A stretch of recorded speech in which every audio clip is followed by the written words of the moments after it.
beside me? Nice. M&M's. It's more fun together. I'm so sorry about the billboards, Denny. I promise I'm not trying to take your job.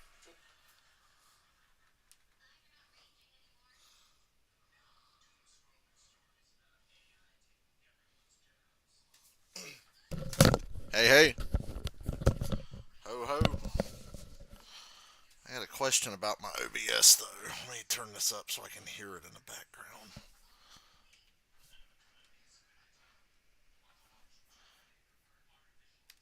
Hello, hello.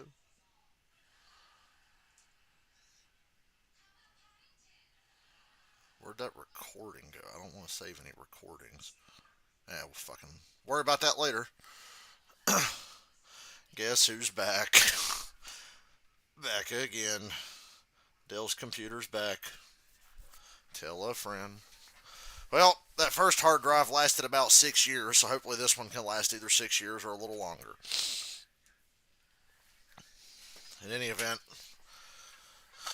how bad does Pittsburgh get beat? See, I don't know because Houston's so bad on offense. Houston's defense should be good enough to stomp y'all's asses, though. I will say that. I'm a little worried.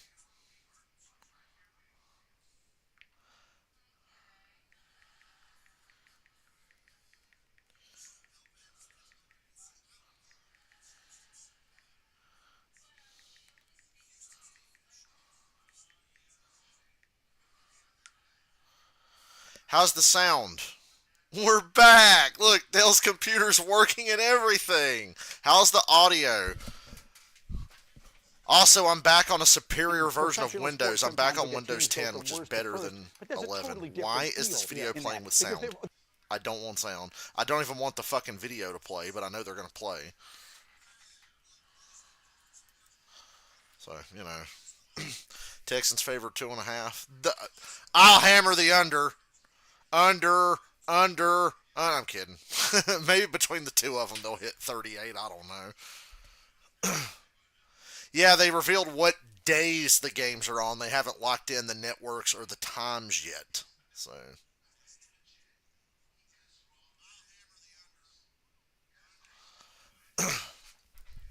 So the audio is good.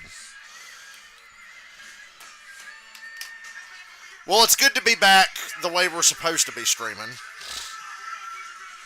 Genuinely, it's good to be back. When I plugged that new hard drive in, I said, oh, God, please let this work. And it did. And I was like, ooh. I was like, it really was just the hard drive. So, we good now. We good now. Hopefully I don't have to open this computer again until I decide I want to clean the fans out again. Cleaning the fans out was shockingly easy. I need to open this computer more.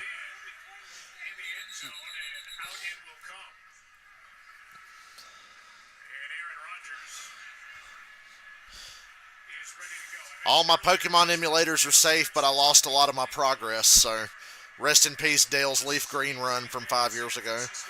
I think there's a Leaf Green save file, but I think it's from after I got like the 7th badge. So I don't have my Dragonite and shit yet on it, but you know, well, what can you do? At least I still got all the emulators. Anywho, Steelers playoff football. Will it be any different than the last, I don't know, 8 times the Steelers have made the playoffs? I suppose we'll find out.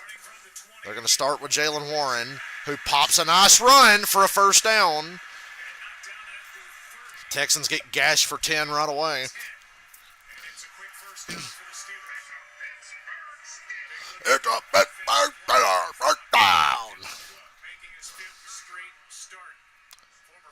I agree. You get to 20 points, you'll have a chance in this game because Houston's offense is pretty bad.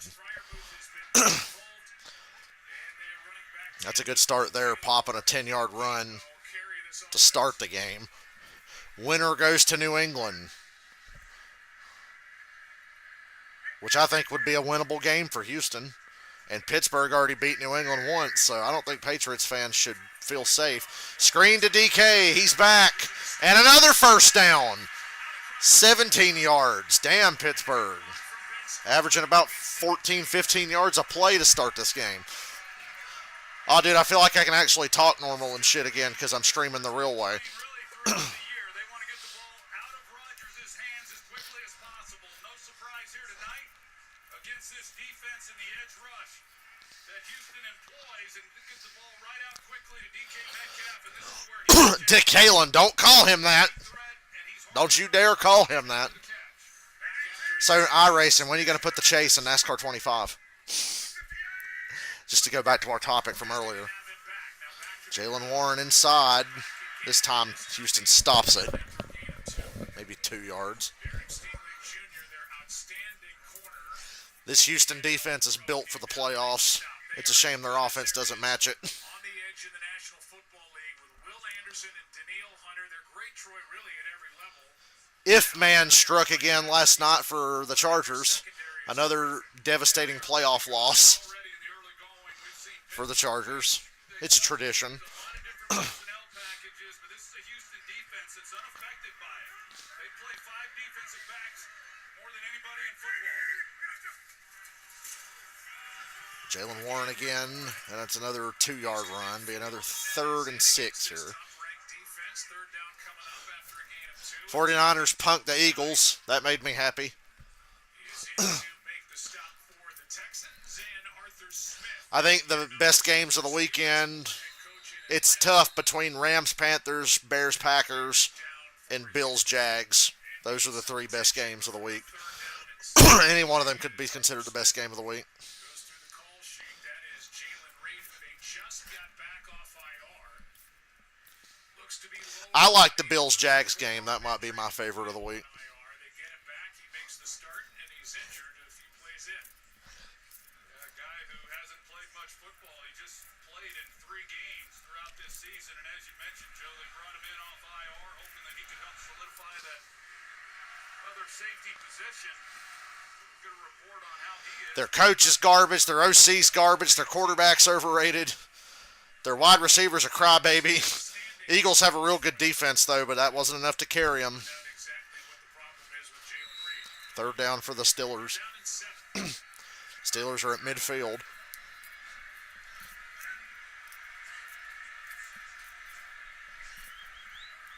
Nobody thinks either of these teams are going to go far, but people like the Houston defense enough to give them a chance to win any game, honestly. I'd give Houston a chance at New England. Rodgers, good protection. And I don't know where that ball was going. At least you got a couple of first downs. Maybe you can play field position here. Rodgers got rid of it fast. And a punt is upcoming from the Steelers. Yeah, you see, when they go empty set, it means that there's nobody then helping the tackles. They're basically blocking a 4-man rush. Shame on them for giving Joe and Troy this game. They deserve better. But like I said last week when the schedule came out, somebody was going to draw the short straw. Gainwell and a good job defensively by the Texans forcing the punt. And over in punts. Fair catch at the 10. Pulls it in at the 10. So a couple of first downs for the Steelers. Play field position. It's going to be that kind of game. Makes a stand for Houston. Now C.J. Stroud, playoffs for the 3rd straight season. this early in Pittsburgh. And yet he still has haters, and I'm one of them. I'm not a big C.J. Stroud guy anymore. I feel like Bryce Young might be better than him. I don't know.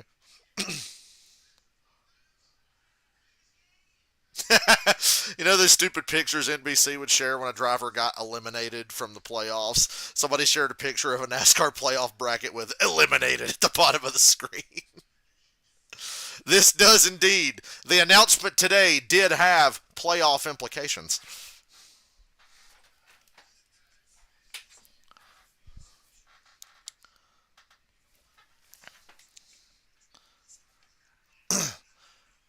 Yeah, I think NBC will get 49ers Seahawks on Saturday night. I feel like NBC gets that one since they didn't get it last time, 2 weeks ago. No more playoffs, and it's Plankton going, yes, yes, yes.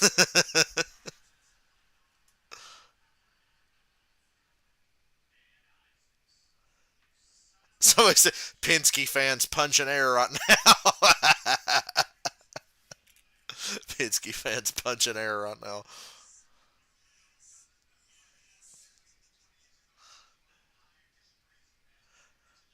The chase is back. You know what that makes me think of? Dun dun dun dun dun dun dun dun dun dun dun dun dun dun dun dun.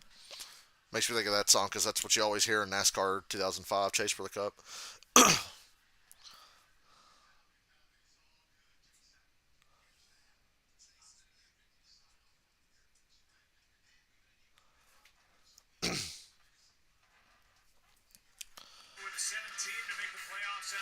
I got to tell you, today was a great day. The Falcons announced they're getting new uniforms, and they'll unveil them in April. Matt Ryan's the president. The NASCAR playoffs are dead, and my computer works again. It's a great day to be alive.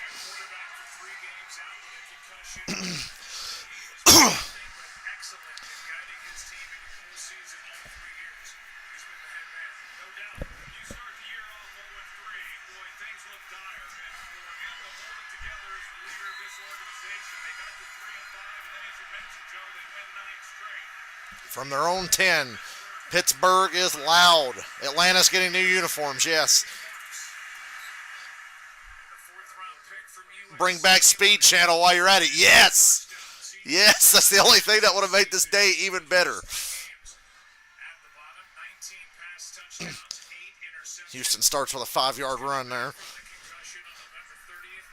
It's rare that I want to talk about NASCAR during a football game. FS18 Speed Channel, quit lying. That's the biggest lie ever perpetrated.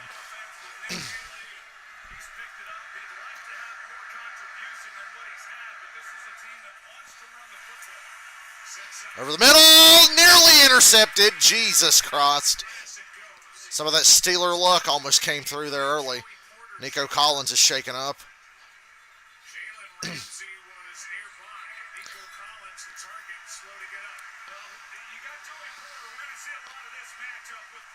Yeet.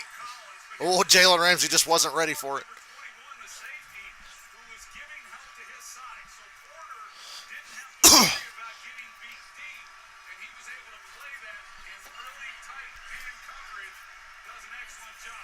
They make Collins come out.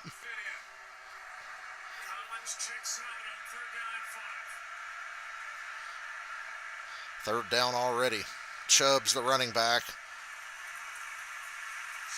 Stroud stepping up, lobs up top, and it's wide open and caught by Christian Kirk. Big play. We saw against the Chargers that even though this Houston offense struggles, they are capable of hitting some big plays. With Kirk and Collins and these guys, they can hit a big play. You better catch. Yeah, he caught it. Cinnabar Allen. Just like the start of the Chargers game, we know Houston's got big play potential. They struggle to sustain drives and can't finish in the red zone, but they can hit you over the top. Now they're into Steeler territory. Nick Chubb, no stranger to Pittsburgh. That's where he almost lost his damn leg. And yeah, there was a little bit of a jump there early. Dylan's right. That was either the most perfectly timed jump or it was a little early. They're letting them play tonight, guys.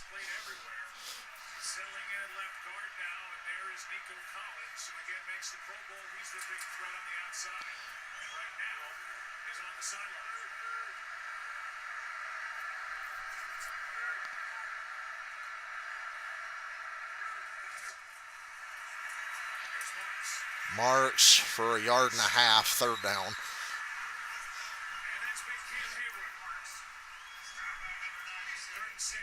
Both of these teams excel in low-scoring games, by the way. I would say a low-scoring game might actually favor Pittsburgh more.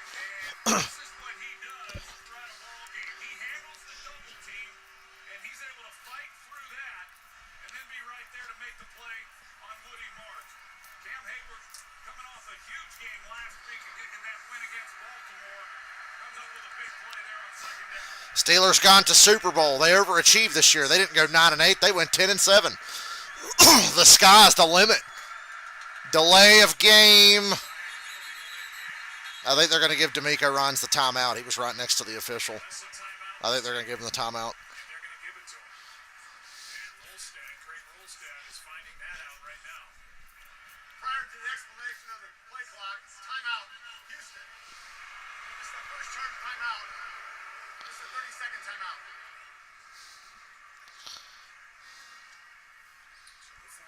down at 6. We'll give you a look at this defense for the Steelers that ended the year ranked 26th. The National Football League. Oi, oi, oi, oi, oi. Sorry, they're playing AC/DC. See me right out of the sunset.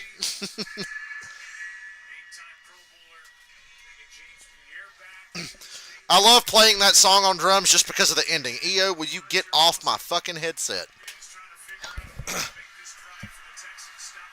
You know the ending of TNT where they just go really fucking batshit crazy fast? That's another false start. They flagged that one, Dylan. They got him on that one. This Jawan Taylor bullshit.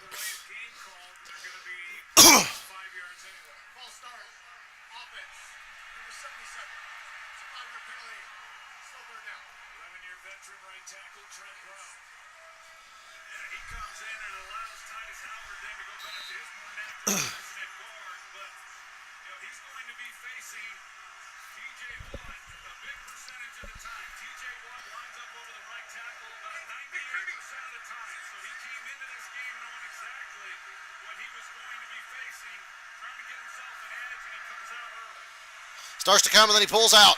Here's a linebacker blitz. Forces a bad throw. Nice accuracy there, Stroud.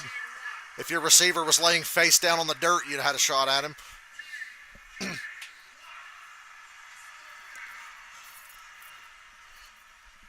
Both teams got to midfield and then just shit the bed and can't move the ball.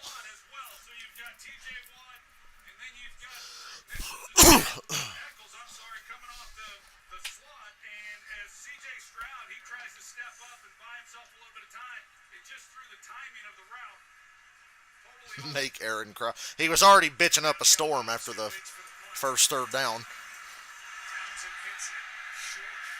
Bad punt. Alex, I have exciting news. NASCAR doesn't suck anymore. Yeah, breaking news. NASCAR no longer sucks.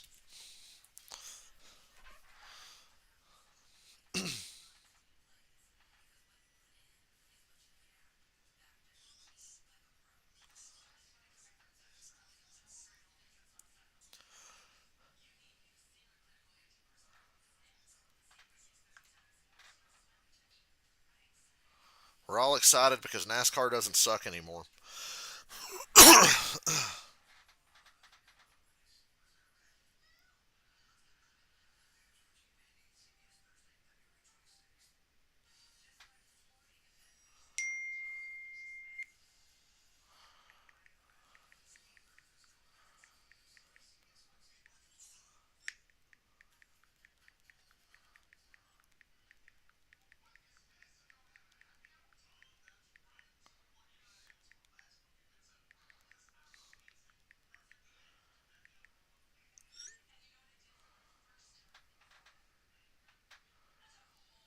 Yeah.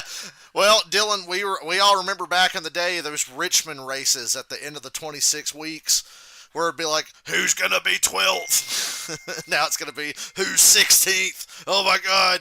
It's fucking Carson Hocevar versus Ricky Stenhouse Jr. for 16th or some shit.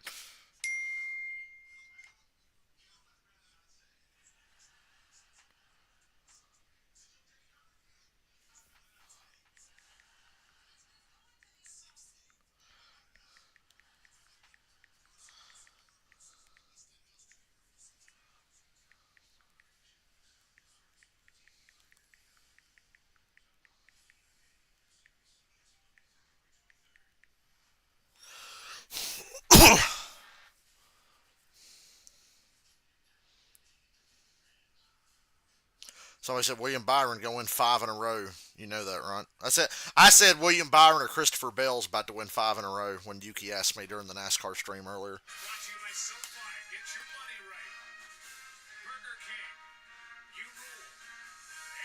Get coverage you can count on with home and auto at Progressive.com. 51 years ago today, the Steelers played in their first ever Super Bowl, led by the great Terry Bradshaw, the Steel Curtain defense facing the Vikings. Franco Harris was the game's MVP. Falcons getting new uniforms, though. I got to wait till April to see what the new uniforms are going to be.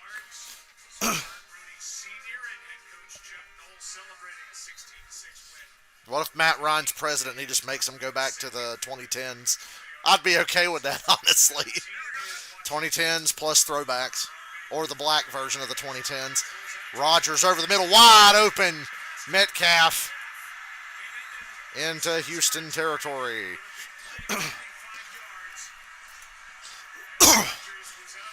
At least these teams aren't just going 3 and out. They're able to get a first down or 2. They're able to move the ball.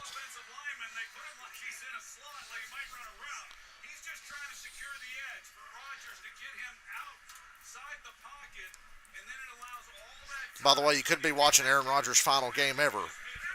We don't know. It's important to remember. Lobbing it up. That's a little bit of impeding the progress of the receiver. So that's a good flag. That'll be another first down for the Steelers. He impedes the progress of the receiver. Hugs him, basically. Tried to take a prom picture with him, put his hands around his waist. They're a heavily penalized defense because they're an aggressive defense. Aaron Rodgers will make you pay for being aggressive, I promise.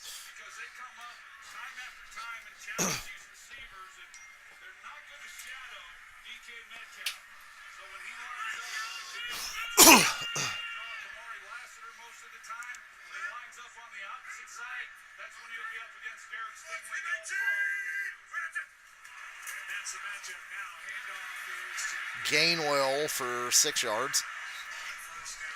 Well,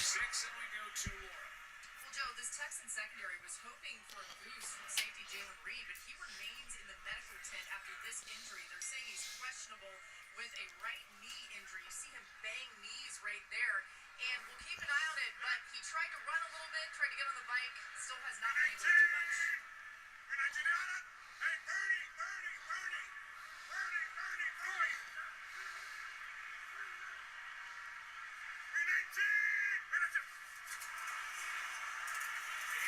Gainwell making guys miss.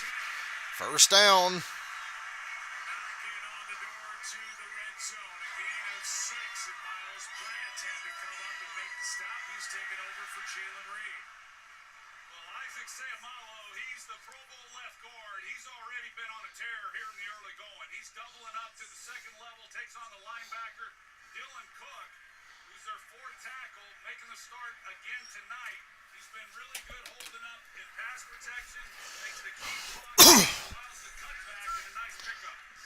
If I'm a Steelers fan, I'm happy with the way this game started. And they're protecting Rodgers very well. He was looking for Jonnu Smith, nothing there.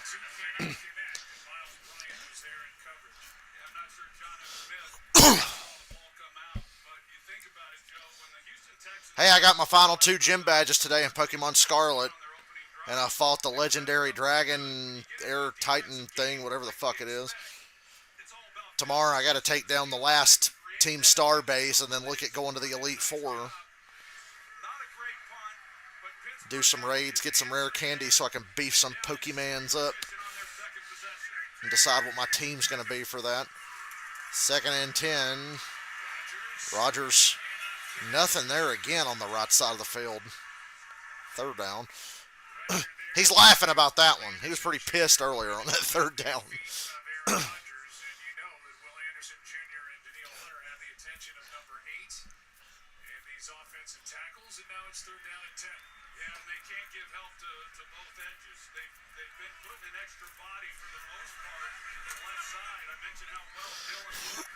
Team Star sucks story-wise, yeah, but at least they're more effective than Team Yell.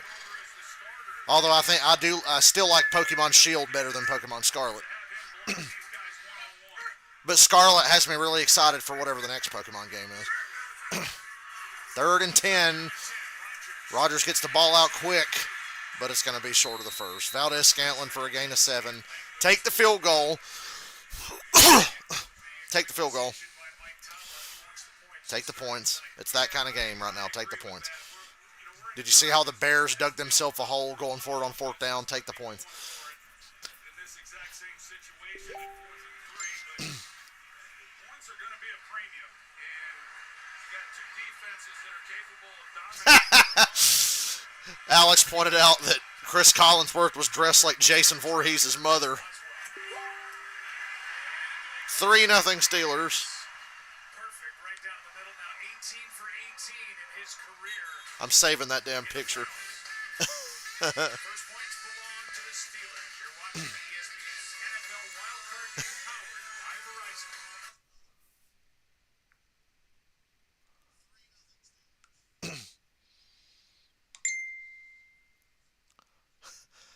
Yeah, Team Yell. They were in Pokemon Shield, Pokemon Sword and Shield. It was Team Yell, but they weren't really like an evil organization. They were just fanboys for Marnie, a really cute like goth Pokemon trainer. So every time that like you're trying to do something, they try to hold you up so she can do it first. She doesn't like them. She's like, "Oh God, I wish these guys would stop following me around." But they're like fanboys for her. And then at the end of the game, they actually become an ally and try to like help you. So they're not really effective as villains. But I noticed Pokemon Shield like flipped a lot of the old cliches up on their head. Oh, your rival picked the Pokemon that's weak to yours. Oh, Team Yell's not an evil organization. They're fucking harmless. Like they did a lot of things to try to be different. Although the thing I missed in Pokemon Shield, I like that at the end of the game there's a tournament, but it's literally a tournament with people you've been beating the entire fucking game until you get to the final round when you get to face the champion guy, who the game hypes him up the entire time. He was tough. That was legit the toughest battle in that game, and it was the final battle, so that was good. But I like the old Pokemon format of you go to the Championship Elite Four. Or in Pokemon Red, Blue, and Yellow's case, Elite 5, because they fucking surprise you at the end and go, "Hey, guess what? Your asshole rival actually beat all these guys first, so now you got to fight him for the championship." And he's got like a really OP team. So I like that in Pokemon Scarlet, there's going to be an Elite Four at the end.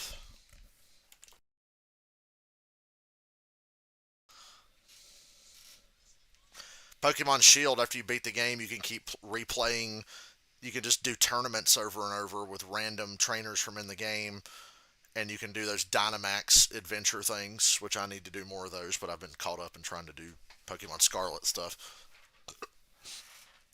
Pokemon Scarlet's map is really impressive, just because of the size. I'm still finding trainers from earlier in the game that I missed because I can't cover every inch of the map, so I'm finding some trainers that have decently leveled Pokemon, and then I found an area where there's like a bunch of people with level 10 shit, and I just curb stomped them.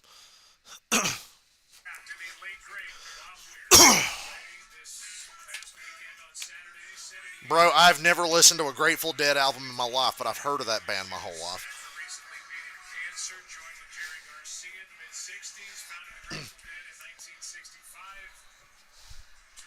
What the Grateful Dead fans say when they ran out of weed. This band sucks.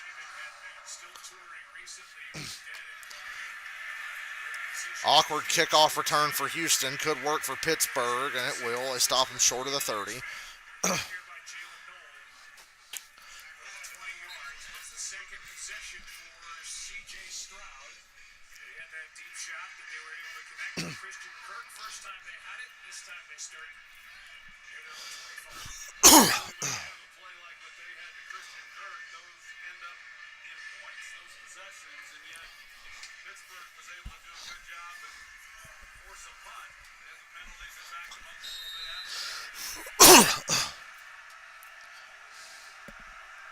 Steelers playing their first home playoff game in front of fans since 2017. And they know how to make noise here in Pittsburgh.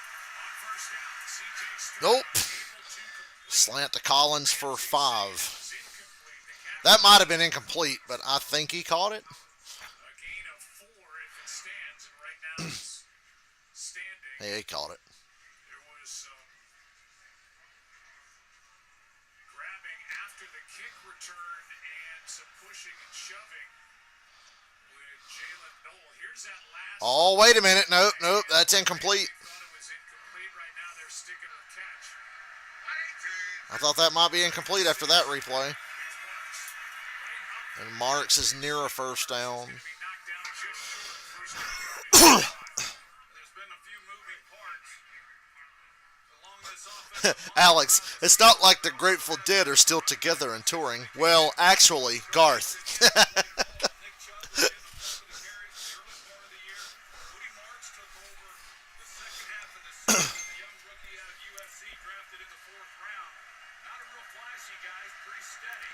Third and half a yard. Typically, they would like to be able to establish the run game and then Run the ball, run the ball, run the ball. And first down, just enough. front able to get through, but a first down carry by Woody Marks nonetheless. And TJ Watt is there to make the tackle. Why the fuck was Chris Collinsworth dressed like Mrs. Voorhees last night, though? That's so damn funny. But here he is the main man, getting the ball on handoff with TJ Stroud. And we'll still see a little bit of Nick Chubb, and that's an area there where this offense on short yardage situations, they've struggled for a good part of the year, but Woody Marks does a good job picking it up.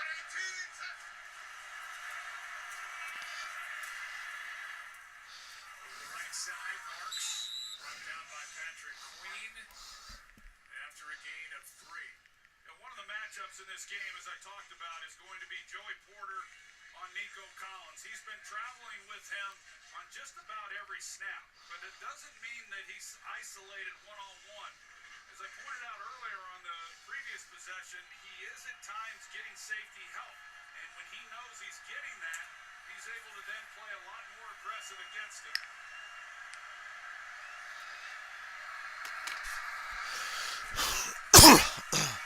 Screen. And it's going to be a 3rd and 3. And Nick brings it down after a gain of 4, so 3rd down coming up. So Nick Herbig, and he's in that rotation of edge rushers. TJ Watt missed those games with the lung issue. Herbig then got a lot more snaps. Last week with Watt coming back against Baltimore, Herbig's snaps were reduced, but they still put him in and even put the 3 of those edge rushers on the field. Ain't it great to have a computer back on your screen instead of Madden? Throw over the middle. First down to the Houston, or the Pittsburgh 40, I should say. She got popped right after making the grab, a gain of 16 and a first down for Houston. Well, there's Nico Collins, and then there's everyone else. And the everyone else is a solid group. And Hutchinson, watch his route as he's working against James Pierre. He doesn't show or telegraph what he's doing. His head, everything is up the field vertically, and then I think C.J. Stroud struggles with the intermediates and underneath stuff, but when he throws over the middle, like deep, he's usually on the money. Flea flicker! That was a really delayed flea flicker and a poor choice. Fumble, Pittsburgh's ball. Why? I blame the running back on that. He kind of took a while to turn around and flip that shit back. The bullshit is real. Pittsburgh ball. 3-0. That was a really delayed flea flicker.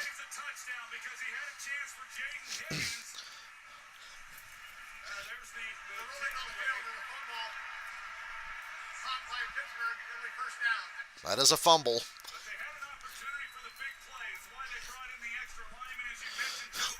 And yeah, the Texans were going for, guess what, deep over the middle again. Oh my God, they're playing Ted Nugent. Why not a little wango to tango? I wish Ted Nugent wasn't such a twat because he had a lot of good songs back in the day. The Falcons interviewed Mike McDaniel and John Harbaugh today for head coach. I think we ought to get Mike McDaniel for offensive coordinator, though. Who's the winner play? The winner of this game goes to play the Patriots. Whoever wins this game goes to the Patriots. And, of course, the Bills go to the Broncos.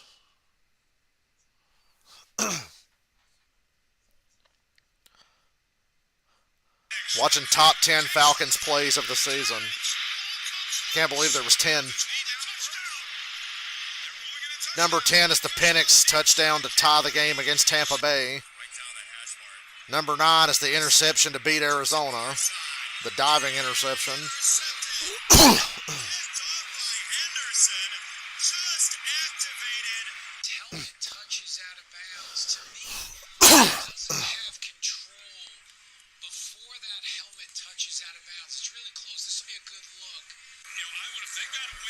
Number 8 is one of the Stafford interceptions. Deep down the sideline, picked by Xavier Watts against the Rams. How many are Bijan? None so far. We got a Penix touchdown run and 2 interceptions. Hell, there's a few interceptions in that Rams game that could have made the 10 best of the year. This was a big diving pick by Xavier Watts.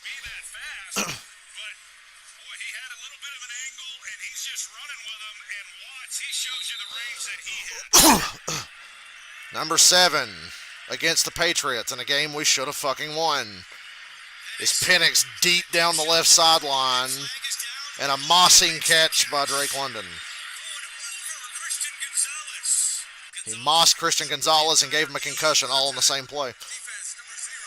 And they called Gonzalez for illegal contact. I forgot about that. Number 6 against the Patriots. Drake May strip sack. Touchdown Falcons on defense with Pierce.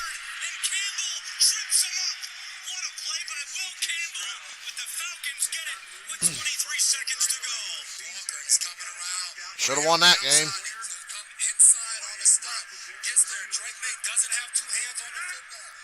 I'm watching this and watching the Steelers. Jalen Warren for no game.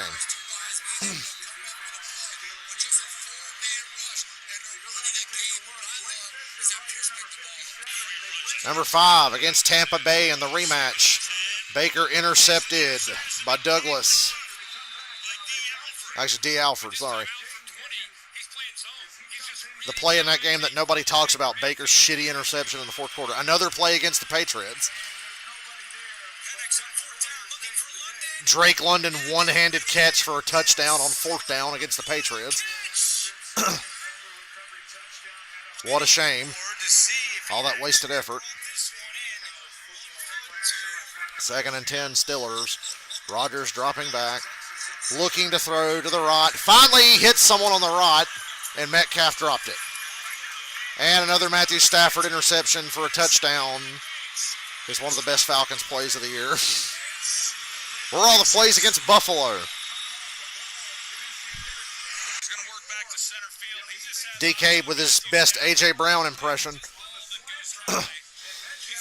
Something about them Pennsylvania wide receivers that just can't stop running their fucking mouth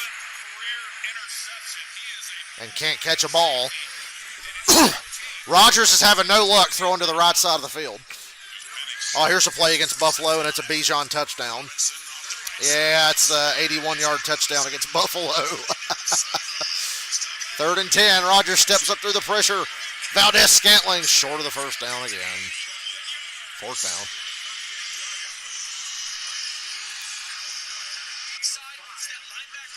Yep, Bijan's 81-yard touchdown against Buffalo.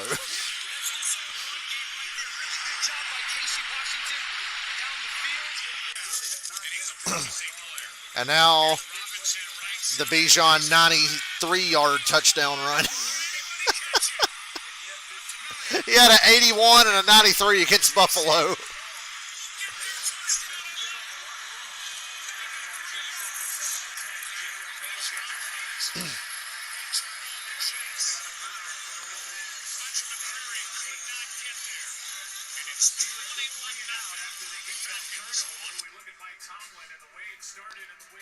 That was a fun trip down memory lane, I guess, for such a shit season. Oh, because I got my computer back, I can charge my headphones the right way without having to plug them into my damn phone charger. Let me take advantage of this opportunity here.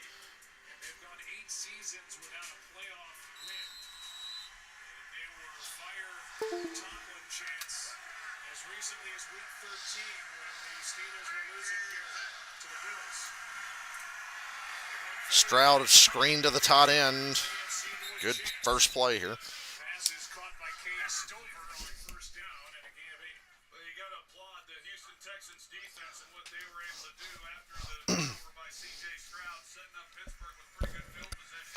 Three 3-0 Steelers after the first quarter. Disappointing 3-0 considering the fumble.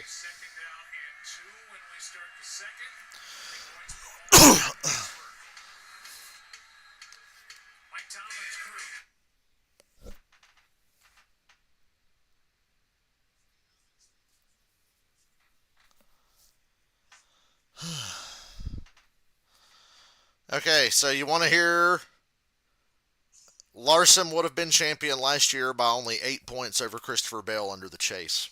So there you go. But I was told that we couldn't have close championship battles without playoffs. But last year we'd have had 4 drivers within 20 points of each other, and it was Larson, Bell, Briscoe, and Blaney. Larson won the championship. Blaney won the last race and would have finished fourth. Briscoe made the final four and would have finished third. Christopher Bell would have been second in the points.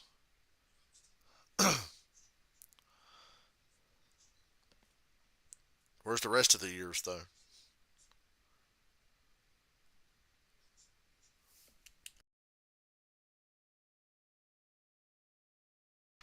Shout out to NASCAR for getting rid of playoff points because all that ever did was complicate things and make shit way harder to keep track of.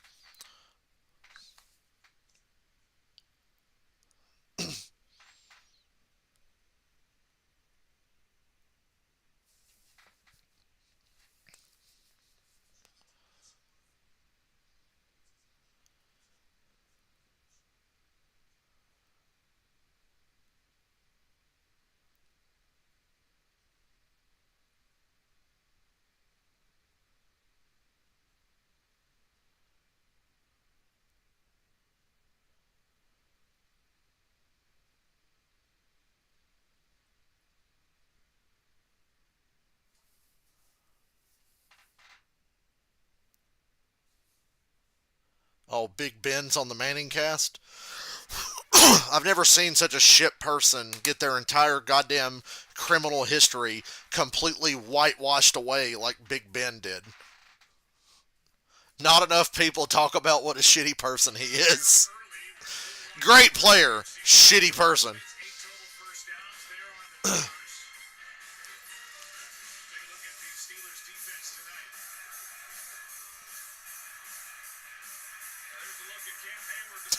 Somebody made NASCAR Chase for the Cup 2026 with a really dumb looking picture of Chase Briscoe on the cover.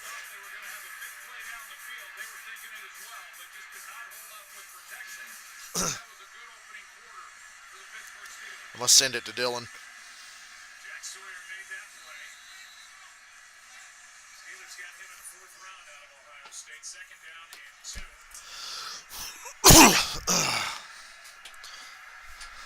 Three nothing Steelers to start the second quarter.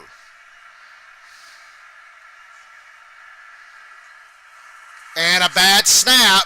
Stroud's going to pick it up and try to make a play.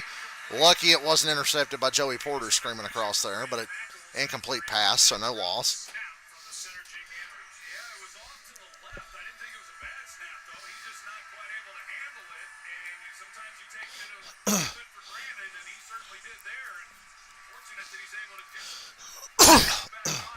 Yeah, that was pretty lucky.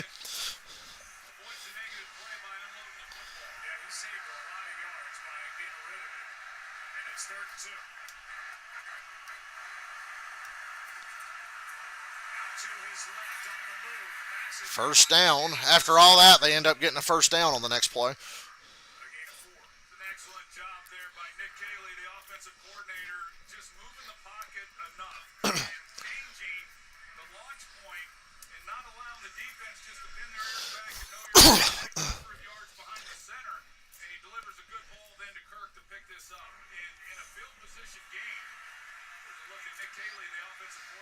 The Texans have been backed up. They've had drives start on the 10-yard line, the 8-yard line, and for the Texans on this possession, the first thought is the quick field position.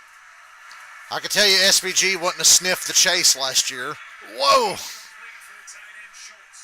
Incomplete. Doesn't need to be a flag. It was uncatchable. Good no call. Yeah, wins mean more, but consistency still means the most, and I think that's important. But at least now the winner of the race will always get the most points. Mathematically guaranteed.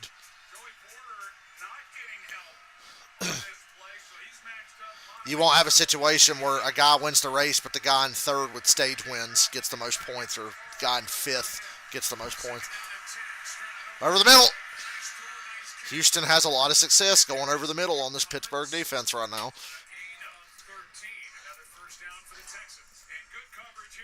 again by Joey Porter, but just a perfect throw. Really good throw. Once again, over the middle. Getting help on this play from the safety, and so he's hugging it a little bit tighter, but a perfect throw right out in front. Nico Collins is a special player. He's got size, he's got speed, he runs routes like a small... SVG was top 10 at Kansas on speed, so he's getting better. He is getting better. Marks, tough run for 6. Plowed right into Patrick Queen. A meeting in the hole, pause. That was a pretty good collision at the end of that play, but the Houston Texans will take it after a 6-yard gain. And here's another look at it as Patrick Queen comes up, number 6, and Woody Marks kind of wins that battle, finishing that run. Patrick Queen has caught the attention of Mike Tomlin. Said he's become more of a leader. He's their leading tackler on top of it. Here is Marks. No gain, third down.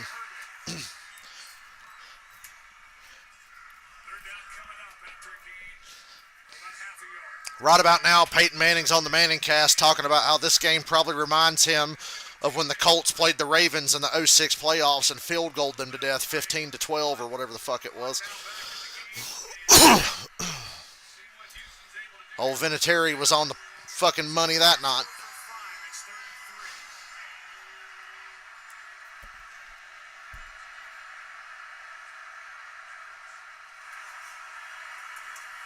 Stroud over the middle, low this time, but caught for a first down. Dalton Schultz. 82 catches, a career high in year number 8, the former Cowboy. Able to haul this in, a clean catch. Yeah, that was not an easy catch for him to make. It looked like C.J. Stroud could have tucked it and ran for the first down. And the throw, that's not a bad decision either, but it just kind of came out funny and made it a lot harder than it needed to be. Troy Aikman sounds like the biggest C.J. Stroud hater, but he's telling the truth after every bad throw. Damn, Chubb. Good tough run there.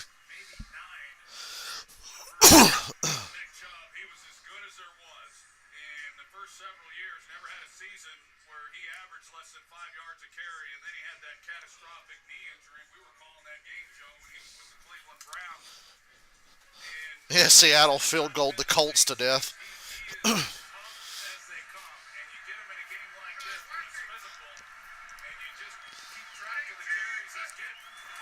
Second and 1, they go back to the run with Chubb. Damn. He's flashing back to 2021 Chubb.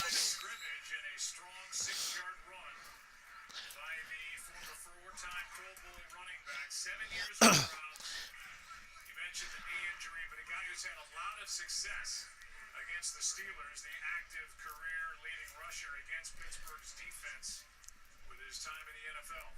Well, I think with Nick Caley, the offensive coordinator is really good. He's been balanced in his play calling, and they've had a couple of their best runs on this possession, staying out ahead of the chains, which is what you want to do to help out this offensive line.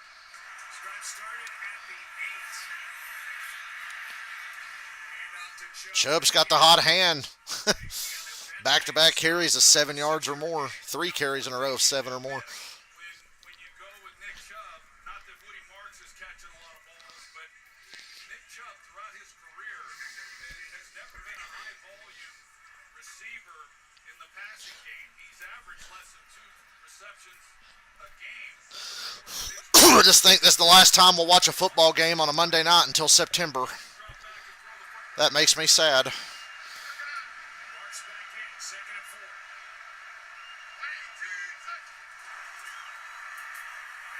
Marks bouncing to the right side, and holy shit! Down to the 11. Where'd this run game come from? Come on.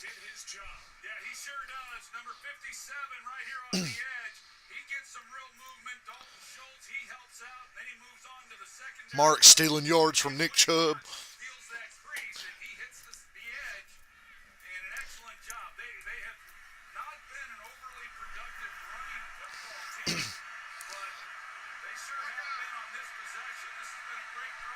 Pittsburgh better figure something out Like 20 yards. as far as defending the run. Another big hole opened up, and another 7 yards.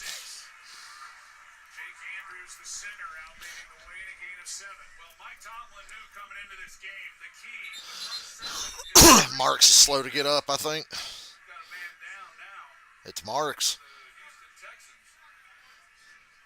That is Marks. So he gets attention from the medical staff.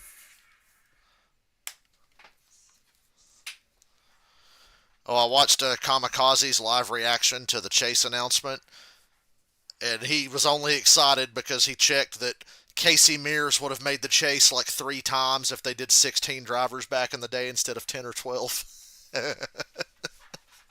So I'm guessing Casey Mears would have made it in fucking 2006, 7, and 8. I do believe.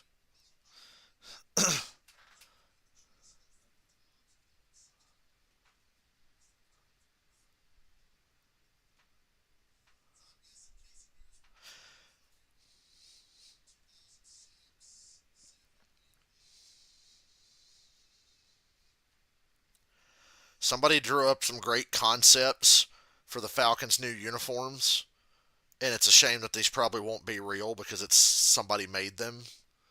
But man, the red helmet is nice. It's red helmet. Okay, so they have it's for away jersey options. Red helmet with the current Falcons logo. It's the throwback helmet, but with the current Falcons logo on it. White jersey, white pants, red and black striped socks, or silver pants like the late 80s as an alternate. At home, you've got basically just the Falcons throwback uniforms, but with the modern logo, and then you have an alternate with silver pants, like the 90s. And then you have a red alternate, just like the 70s and early to mid 80s, red jersey with silver pants or white pants. Man, that'd just be downright swell, wouldn't it? I would like to see a black helmet as an alternate, though. I'd like them to have both a red and a black helmet to switch between. Because our throwback uniforms with the black helmets did go hard as well. The 1990s version with the black helmet.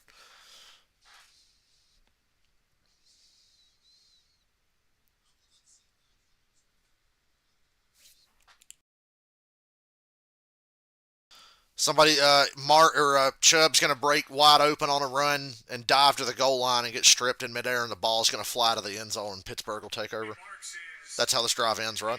This is him making his way there. Five straight runs by the Texans. 14th play of this drive. Second longest Texans drive. 7-3. Fakes the toss sweep. Touchdown, Christian Kirk. He's in. Houston scored a touchdown. Great play call, too. They fake kind of a backwards toss sweep, and it's play action, and Kirk's open in the flat and beats the defender to the goal line.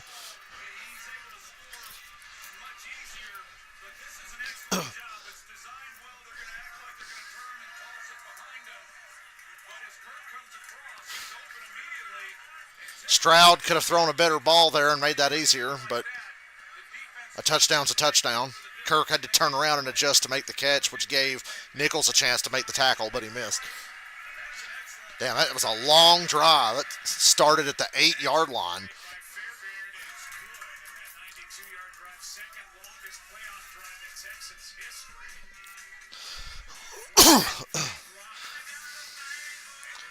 Oh no, Houston has more than a field goal lead. How will Pittsburgh overcome this? What should we watch? Man, I'd love to play some NASCAR Chase for the Cup or something. Oh man, I just realized when I opened my, so let me look again. I'm pretty sure I'll have to download my PS2 emulator stuff again if I really want it. And that's no problem, I can do that in the future. But if I go here, external. Oh no, I've got my PS2 stuff. Oh, thank God. Forgot, let me, hold up. Bring that folder over. I already moved the DS folder and stuff to the desktop. So that's the PS2. I got my, Tony Hawk's Underground 2 stuff. So yeah, now my computer's got to do that for a little while, but that's okay. That is A-okay. I was like, wait, I know I put my PS2 stuff on that external hard drive. I did.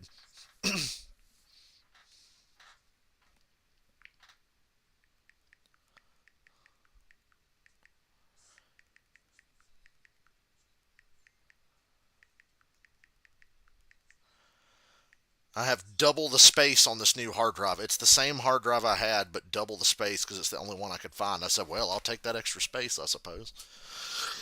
I could put another hard drive in my computer because I have a spot in my computer for a traditional hard drive, not the little stick thing I have. So I could put another hard drive in there. That might be something in the future worth doing. I really thought for a second, damn, am I going to have to re-download all that PS2 stuff? No. I was smart. Past Dale was smart and put that shit on the external hard drive. He copied it to the external hard drive. Just like all my Game Boy and DS simulator stuff.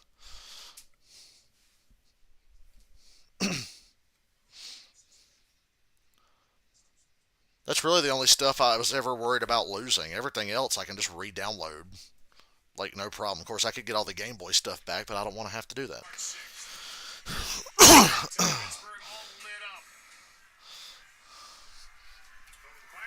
7-3 Houston. They popped the end zone cherry in this game. Texans offense engineered by number 7, who completed a 6-yard pass to Christian Kirk. The run game came alive. They were humming on that drive. C.J. Stroud with a run game behind him, and this defense is dangerous. If only Justin Herbert could have got that. If. Take a drink every time the word if is said in the same sentence as Justin Herbert's name. If Justin Herbert had that run game. If Justin Herbert had that defense. And if my uncle had girl parts, he'd be my aunt. But that's not necessarily true in the year 2025.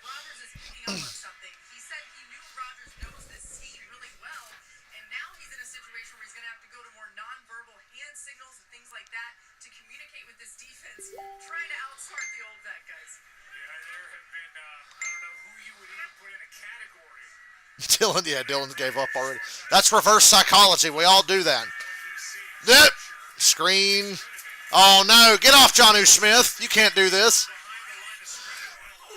Leave Jonnu Smith alone.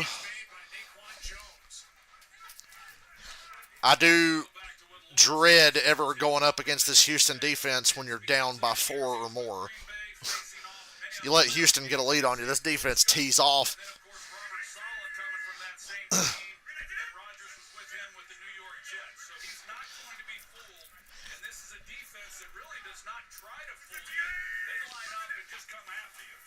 Play action. Pressure immediately. Daniil Hunter. That would be intentional grounding. And they're going to throw a flag for roughing. That's got to be intentional grounding, though. That's intentional grounding. That's not roughing. Yeah. About to say, you better not call that roughing.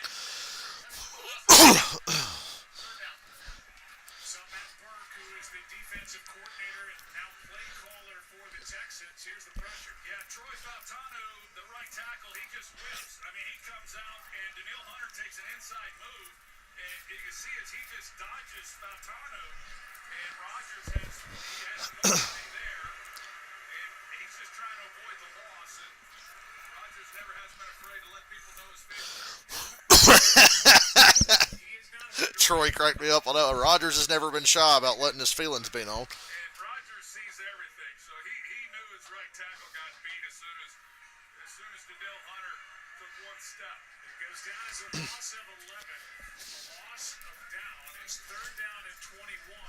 3rd and 21. Good fucking luck without a penalty.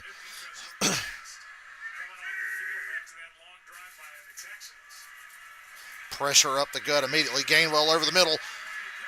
Good tackle. 4th down. That play looked like it had a chance for a second. Good job there defensively by Matt Burke, the defensive coordinator. They're 3rd and a mile, so you're going to see this coverage umbrella, and then they just rally to the football. So Rodgers really had nowhere to go with the ball. They're going to dump it off, see if maybe they can't make somebody miss. But as I mentioned earlier, this is a defense, one of the best tackling defenses If Tua was the Chargers QB, bro, he'd have never got off that field. He probably would have died. They'd have carted his ass out in a box. Let it bounce. Bounce down inside the 20. 43-yard punt. Texans get the ball right back. And Rodgers still yelling over on the bench, man. He's hot on a cold. Yeah, Rogers, these playoff games are tough when you're not going up against Joe Webb. No. People used that against Rogers for years. Man, they beat Minnesota that one time and Joe Webb was the quarterback.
I'm glad Houston's leading now, or we'd be laughing at that flea flicker for the next 10 years.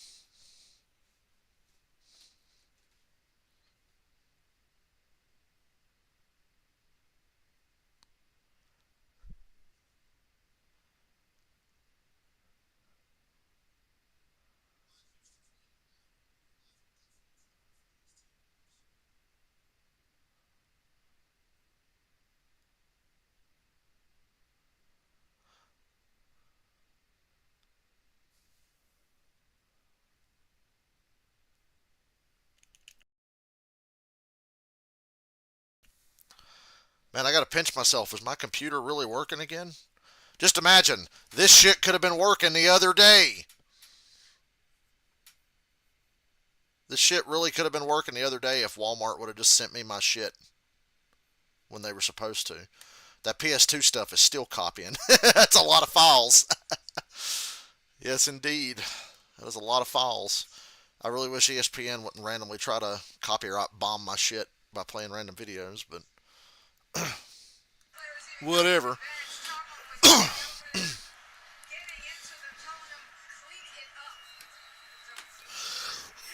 What? Mike Tomlin was impersonating an actual NFL head coach there during the break? 4-yard run for Marks, getting 69 now for his troubles. Houston starts for the third time in 4 drives inside their own 20. This has been a run game for Houston that I just did not expect coming into this game. It's been an offense that has struggled to run the football, and then you combine that against a defense that over the last 4 games, Pittsburgh, number 1 in the NFL over that time, giving up just 73 yards per game on the ground. The Texans already have more than that in this first half. And another botch snap. And another fumble and another Pittsburgh takeaway. Good God. You got your boot on their neck and you can't stop. You can't fucking hold on to a shotgun snap again.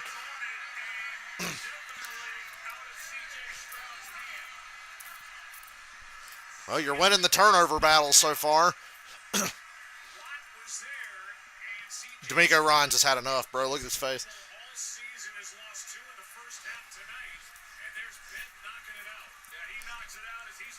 TJ Watt with the recovery this time.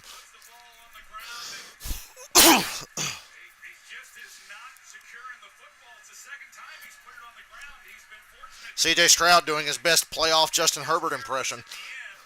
Trying to unload it with a pass, and that's the break that this defense or this offense for the Pittsburgh Steelers certainly needed. This Texans team plus 17 of the turnover margin, second best. Well, they're -2 tonight, Joe. As the ESPN stats graphic guy backs me up. Gainwell met in the backfield by fucking Petrie. Jesus.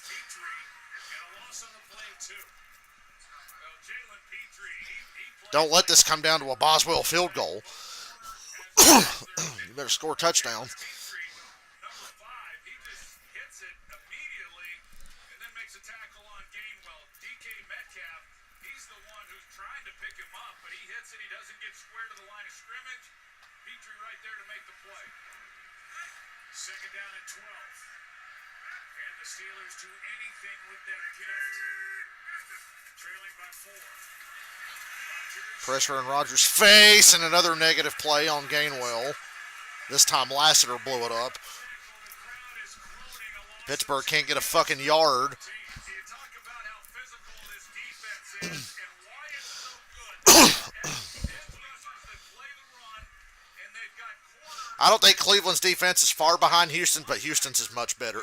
You're right about that. He's as good as there is. He's as good as I've seen. 3rd and 14. As they cover corner, Rodgers is not going to take a sack. He's going to get this ball out quick enough. He might get sacked, but it's only going to happen if there's just pressure immediately. He's not going to hang on to the ball forever. 1 Mississippi, 2 Mississippi, and he got it out, and the defender fell down. 4th down and 1. This would be very un-Tomlin. 4th and 2, they say. This would be very un-Tomlin-like. Rodgers is looking. Tomlin's trying to take advantage of the freebie that Stroud just gave him. Defender slipped. and as he tries to get back out in coverage, Sub-Zero popped out and made him fall. And it's 4th and 2. And Tomlin Dylan says kick the field goal. I would err on the side of kicking the field goal. the opening possession that they settled for it. This is an Could just be hard counting them. It's very un-Steelers-like to do this. No, they're going. right to it. Good play fake and a first down with Thielen. Play to win, Tomlin. Play to win. I'm okay with it. I would have pushed out and kicked the field goal. You got to take advantage of this takeaway. good job. It looked like had they handed it off, there was no opportunity for the first down. He pulls it, gets the ball to Thielen. Looks like it was Caleb Bullock who was trying to make the tackle. Remember before the game I said hammer the under. So far we're good on that. Good job of executing, picking it up.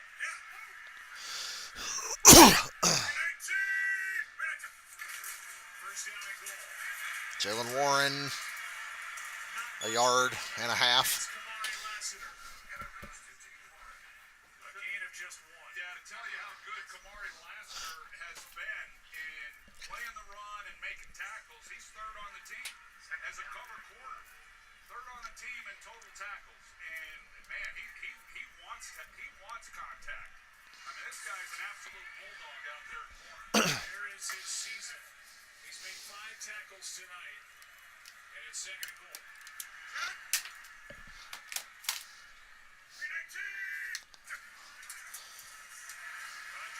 Rodgers acting like he's going to throw left-handed there for a second. What the fuck? This defense is just smothering the Steelers' offense. It's 3rd down and goal. A great job by Will Anderson. What the Steelers were wanting to do is get the ball on a pitch. There's a flag. Warren, and Will Anderson was right there, and he was able to make a play on it. And Rodgers just had nowhere to then go with the football. Flag is down for an ineligible man downfield. Ineligible downfield. Call from Craig Wilson. Why did Rodgers stop like he was going to throw left-handed and then remember he was right-handed? It's 3rd down and goal.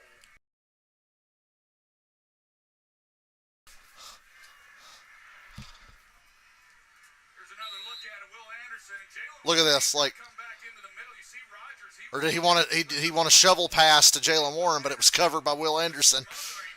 Yeah, that's what it was. They decline the penalty. Sets up 3rd and goal.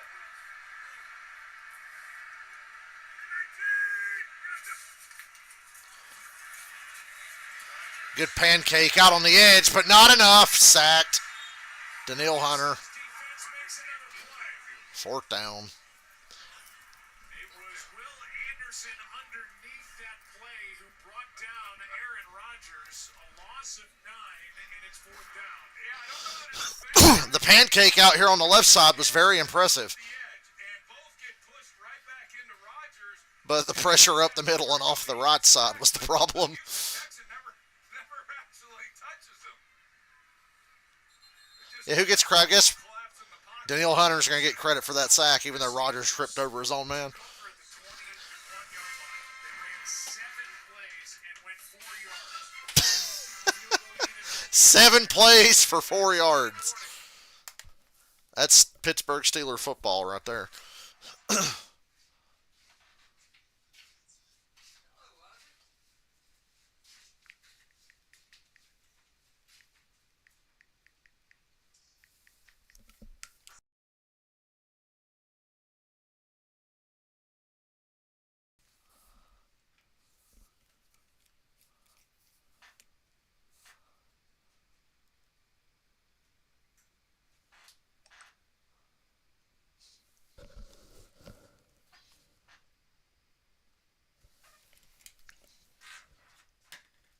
Oh, thank God I still got more of the Skaterade here.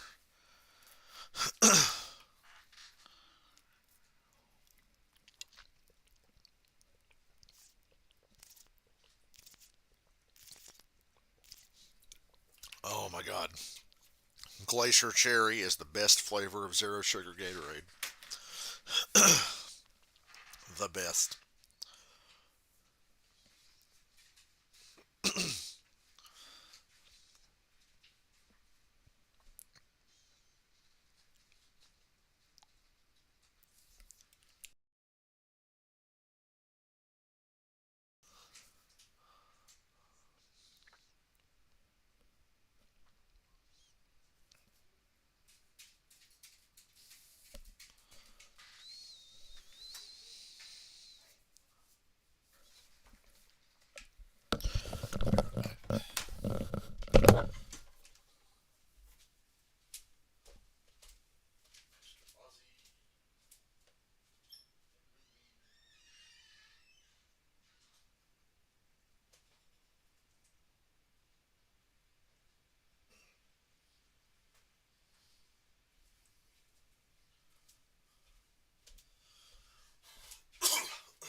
Coming up on the All-State halftime, that's a special look at Disney and Pixar's new movie. You know, it's funny when I put the back of my computer back on, I didn't even screw it back in because it clamps into place.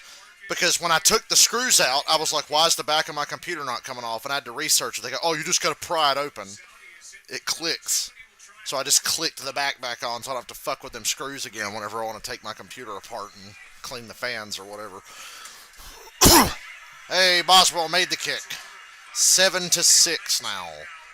Houston on top by 1. They got 2 timeouts in a minute and 57 here. Joe, we've seen some uncharacteristic mistakes from C.J. Stroud when it comes to ball security. Remember, he hasn't lost a fumble. The Rams are favored over the Bears. I don't know about that one. With his center, Jake Andrews, they If the Rams are favored, I'll take the Bears to cover.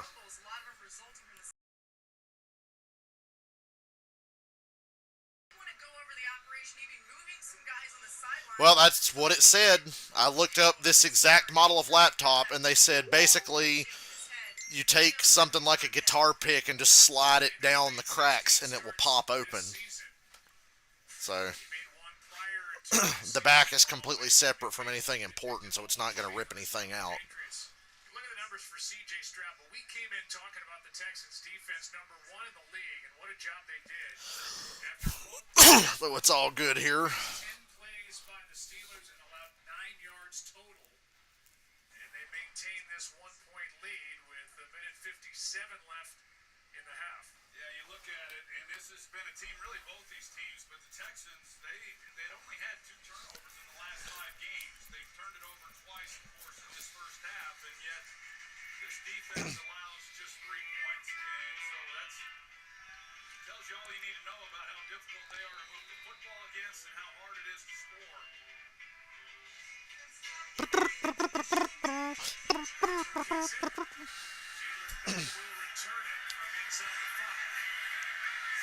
5. This was not the best kick return I've ever seen.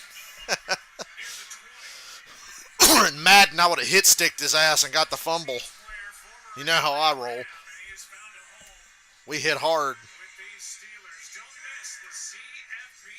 championship game next month. Indiana's going to kill Miami, right? 7:30 Eastern. ESPN. And then somebody's going to take a belt to Michael Irvin's ass. We'll have pregame coverage all day. And you covered for the game on every platform. TV, radio, digital. So many ways to watch and listen to the biggest college football game of the year. Starting from the 20. Mark's in the game for a gain of about 4. Stop. I don't think Houston's built for 2-minute drills like this. They're really not. They got to grind it out, run the ball, move the chains. Believe it when I read the card. But yeah, it's They're not really built for a 2-minute scenario.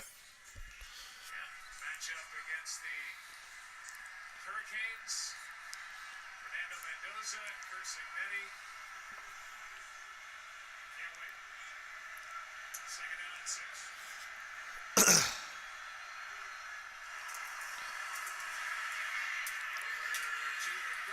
Third down and 1.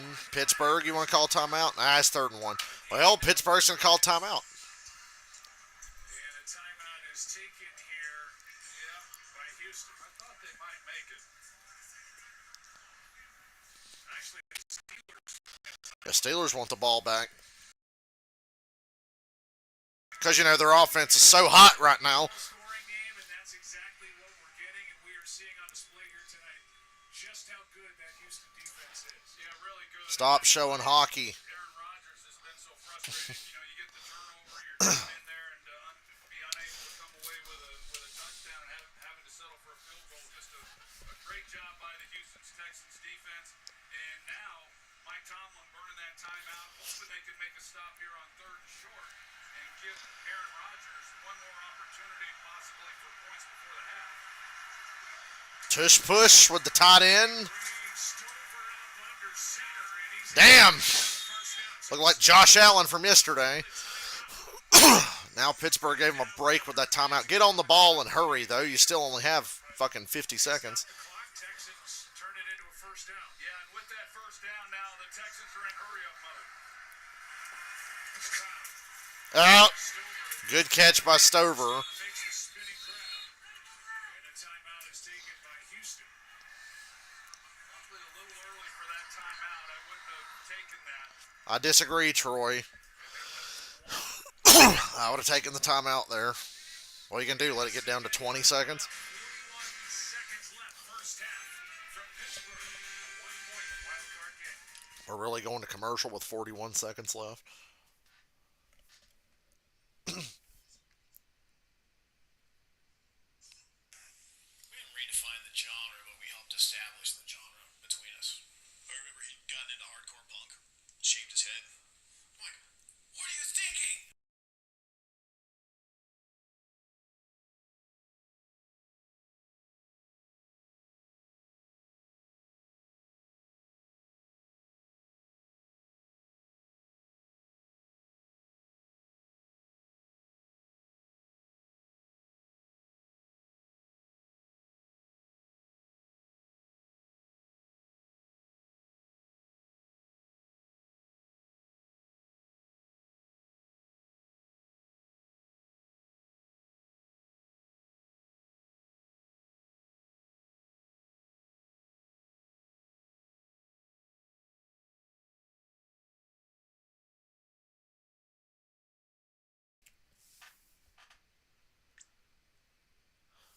Bob Pocker says fans will look at their champion with more respect in the new /old chase format. NASCAR, and I think a lot of fans are going to be happy about that. Now, NASCAR isn't kicking it back old school to 36 points, but it's going back old school to 2004 when they introduced the chase, and now they're back to the chase, a 10-race playoff to determine the champion. 10 races. Don't say playoff, you cunt. 10, all right, maybe 9, maybe 8, but you got to be throughout. Remember the years of Jimmy Johnson where he had to average a 5th place finish or 6th place finish to win the title. You're going to look at your champion and say that driver deserved the title compared to the way you looked at some champions in recent years. You don't say. Maybe they didn't have the best regular season, maybe didn't have the best final 10 races, but were the best on that day at Phoenix or at Homestead. And you said, look, maybe it helped a driver who was good at one of those tracks win the title as opposed to having to be good at... Now you got to be good at a whole bunch of tracks. Ain't that great?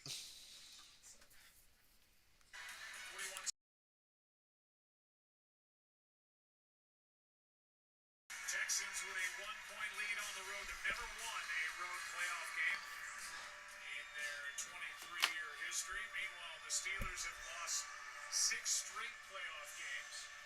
Winner of this game will head to Foxborough for a game on Sunday against the Patriots and Drake May and Mike Vrabel. They knocked off the Chargers last night. 2nd and 5.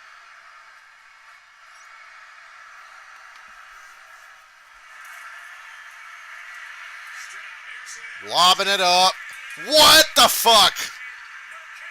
Who made that hit? That was a great hit. Clark. Saving the day on that one. Chuck Clark. I thought for sure this was going to be a catch. Damn. Damn is right. Woo. Trying to make the play, knowing that there's going to be contact, but here's Titus Howard, 71. He gets pushed back into Stroud, and Cam Hayward really saves a big play right there because otherwise Stroud had lots of room to be able to get the ball to Noel. Chuck Clark is down and needing some attention Made a great play. before a 3rd down and great 3rd down conversions, and that is Clark, who is able to get up now and walk over toward the sideline. They've been splitting time between Chuck Clark and Kyle Duggar, who they picked up from the Patriots this year. And here is Clark delivering the hit, and then got hit by his teammate Brandon Echols. Yeah, you look at this right now, Joe. The Houston Texans here on 3rd and 5, they need 20 yards in order to get to where Fairbairn's career long of 61 yards. He made that back in 2021, but that at least gives him a chance to try to come away with some points before this half. But right now they're focused on picking up this 1st down. Pittsburgh charged the timeout for the injury. 3rd down and 5. Stroud. Over the middle. Kirk for a 1st down. You're going to have to take a timeout. He's got a touchdown in tonight's game. Now he's got a 1st down, and a timeout is taken after Inching their way to midfield. 7 or 8 yards at a time. And I see why Aikman's upset about the timeout deal because Houston's not making enough big plays on this drive. They're having to burn through timeouts before they even get to midfield because they're going at about 5 or 6 yards at a time on a good play. That big play over the middle that got knocked out just now would have been so clutch. And yet they use the timeout. They could have gotten to the line to save the timeout, allow C.J. Stroud to work all areas of the field, but now Kaimi Fairbairn. become a factor.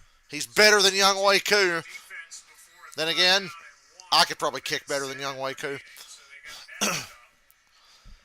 There's only one timeout left on the board. It belongs to Pittsburgh, and a 1st down at 45 for Houston up 1.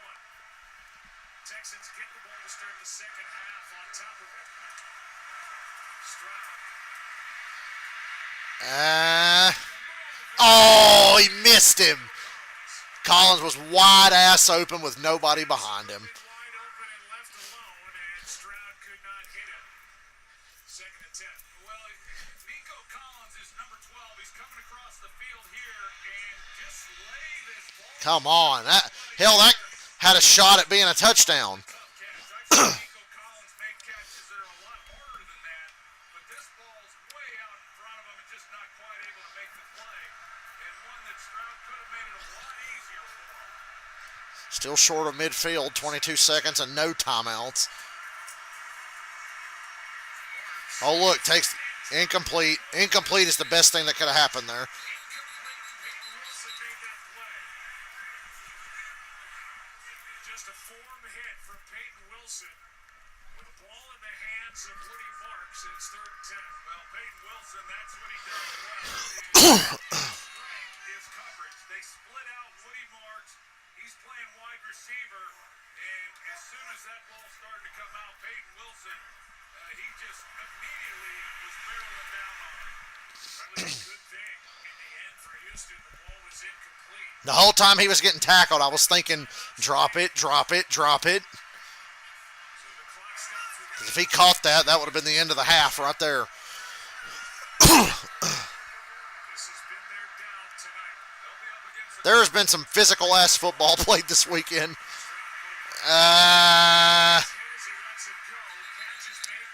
Well, yeah. It's fourth down. Schultz is good for 4 yards, and there was pressure by Kyle Duggar, the safety. It's fourth down and 6. Ball still on Houston's side of the 50. And the punt team will come on. You got to punt. There's too many. There's about 7 or 8 seconds left, more than you'd like to try Hail Mary. You're not going to try Hail Mary unless there's 5 or 6 seconds left. So yeah, just punt it. That was really poorly managed and poorly played by C.J. Stroud. All around, just not good. But they got a 1-point lead. And a good punt here that can end the half. They got to end the half on that because they should.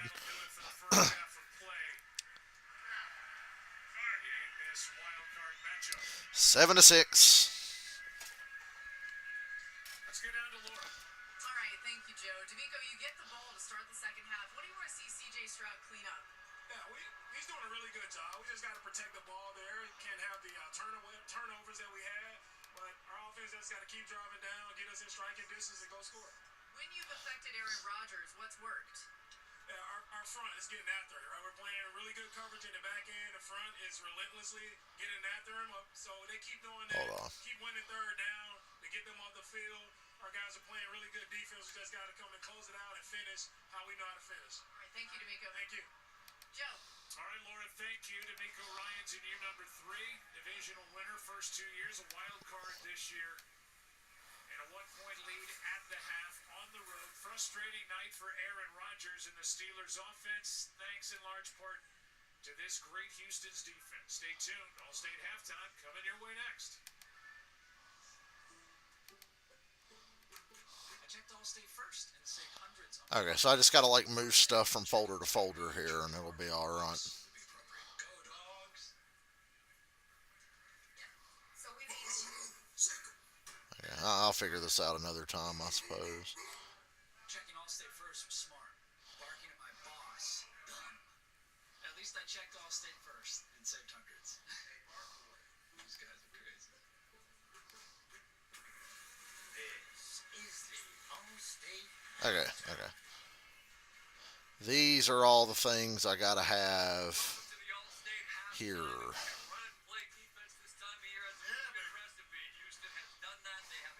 Haha. The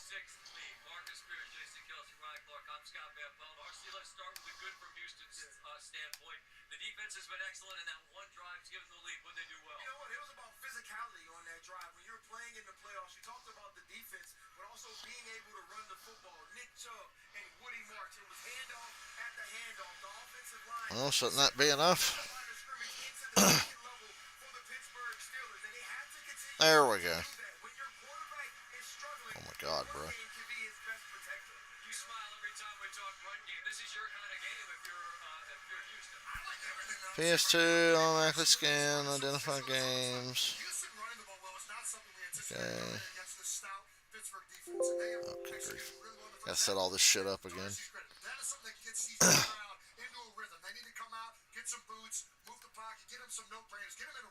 Swag, the good here is on third down. They're 7 for 9, but you said as we watched this, Stroud looked shook. What are you not seeing from him? He looks skittish, man. Like when bodies get around him, Damn it. he's a little bit antsy. I would love to see him settle down or Aha, hold up. take off and go get 4 or 5 yards and get to your next play. It just seems like a lot of traffic is bothering him. RC told me like that one on him, but I would love to see him eat it. The play is down. People in your area. Just go ahead and eat it and live the fight. CJ has to play to this defense when it's not there offensively, and I think you gotta avoid those mistakes. And the other piece too, you can see that some of this is weighing on him. He had a ball there late in the half to Nico Collins that CJ Stroud normally hits. If he's able to complete that pass, which is an easy one for such a high-level passer, we're looking at a Frustrating night for this offense. Every night for the last 10 years, yeah. Ever since Big Ben hurt that goddamn elbow or whatever at the start of, what was it? Was it 2018? No, it was 2019, right? When Big Ben hurt the elbow. It was all downhill after that. I'm trying to set my PS2 thing up here, make sure it works. The Game Boy emulator stuff worked immediately, but the PS2 still won't me to like move shit around here, and I'll fuck with it during halftime. Automatic mapping, PS4 controller.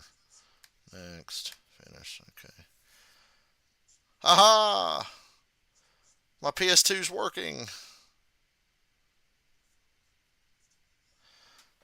Update available. Remind me later. I'm just going to open a game here and make sure it's working. So, give me a second.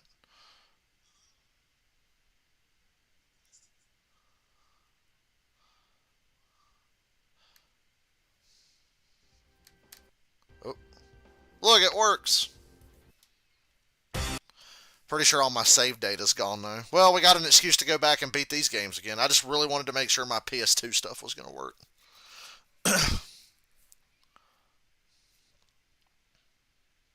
And I'll have to figure out all them goddamn settings again. Remember all the settings shit you have to go through on the PS2 emulator? If my save data's here, I'd ship bricks. It's not. Okay, so we'll have to play those games again. But that's fine. Just wanted to make sure it's working. Oh, good grief. Let me skip the cutscene and fucking...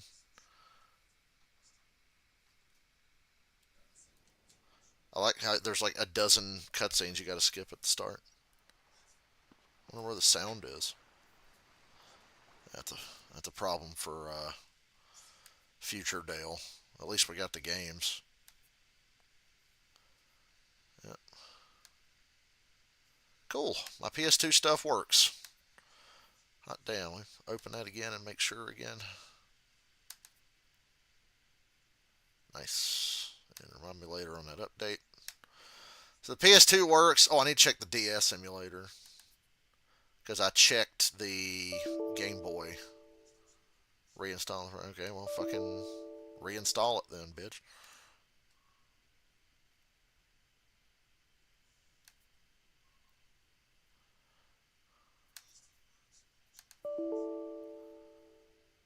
Huh. Well, I'll have to figure out the DS emulator again. For some reason, it doesn't want to fucking work. Wonder why. The Game Boy wouldn't let me just copy it over.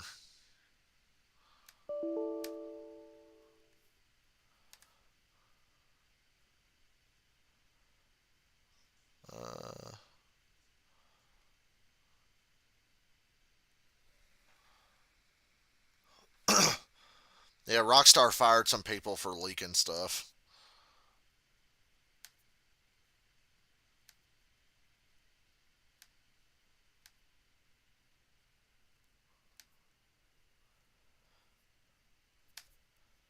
Well, I've got all the ROMs downloaded, but I'll have to like re-download the actual DS thing.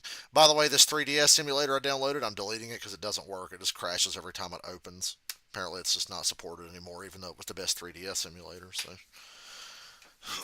we shit out of luck on that one, but oh, and then sometime tomorrow, maybe I can access my Steam account because I go to sign into Steam and it's like, that password's wrong, even though it's not. And then I get the password right, and it's like, you need to go find this code that we sent you forever ago on the mobile app. So I go sign in on the mobile app, but when I sign in on the mobile app, it says my password's wrong, even though it's the correct password. It's just the one I just used to fucking sign in on my computer. Then it's like, well, you gotta have the app to get this code and then prove that it's you. So we can just email you a code. Okay, email me a code. So I have them send me a code. They don't send me a code. They send me a thing. You need to recover your account. And so I'm like, okay, help me recover my account. 6 hours later, haven't heard from Steam. Steam is fucking worthless. They don't help. So maybe tomorrow I can access Steam. I got all my games saved in my fucking external hard drive because that's where they were all installed on the old computer anyway. The old hard drive. I had all my Steam games installed to the external because all my mods are there. And I knew one day, just given my history with computers, I'm like, we're going to have a hard drive failure one day. So every mod I ever put into any game I have was put on the external hard drive. So I still have all my Batman mods and stuff like that. And as you can see, my PS2 emulator works, but the DS one doesn't want to work. But we'll figure it out.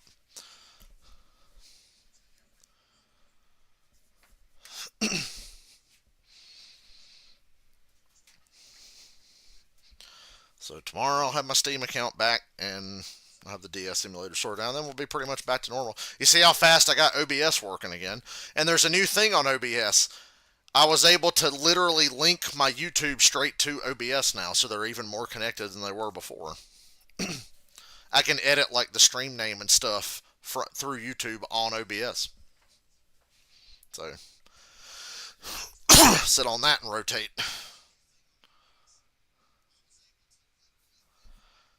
Yeah, I guess we'll have to play Vice City Stories again in the future and beat the game again, since I did lose all my save data.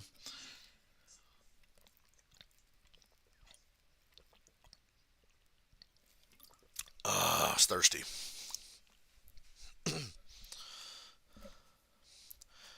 And if I can't get a 3DS to work, we'll just play Pokemon Emerald. And I love Pokemon Emerald, but I would like to play Omega Ruby or Alpha Sapphire. But if I can't find a 3DS emulator that actually functions fully, we'll just play Pokemon Emerald. Because I got Pokemon Emerald. Let me open that Game Boy emulator again. Hold on. I know it works. I just want to see all the ROMs I have. GBA. Crystal, Emerald. Damn, I got a few different versions of Emerald. Fire Red, Gold, Leaf Green, Ruby Sapphire, Silver Yellow. Yeah. So if I go to Visual Boy, Advance, and open Game Boy Color, Pokemon Crystal. Nice! See, the Game Boy emulator just let me copy everything right the fuck over. It just worked immediately. No fucking sound, though, which is weird. I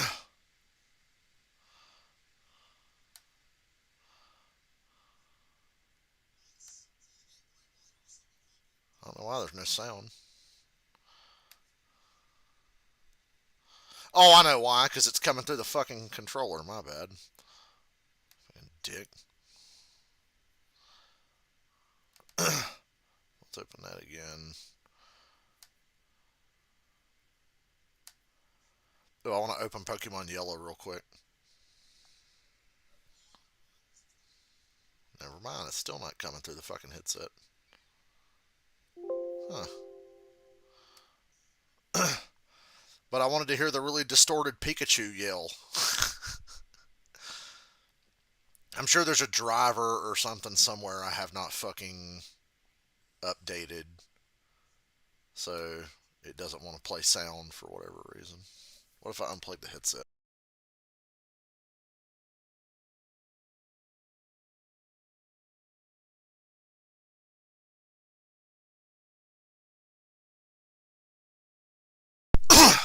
Well, that'll be a problem I'll have to figure out. Why is there no sound? It's probably just a driver issue. This is all stuff I didn't have time to do today, so I'm killing time right now doing it. They have Omega Ruby and Alpha Sapphire GBA ROMs. But oh, okay. So they have like fan-made versions. That's cool. I love Pokemon Emerald, so I have no problem settling for playing Emerald if I can't get Omega Ruby to work. Hey, did you know for like $300 you can go to Game Haven right now and get a copy of Pokemon Emerald?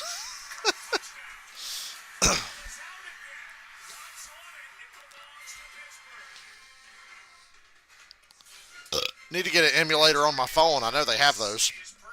That makes your phone screen look like a fucking Game Boy SP or a Game Boy Color.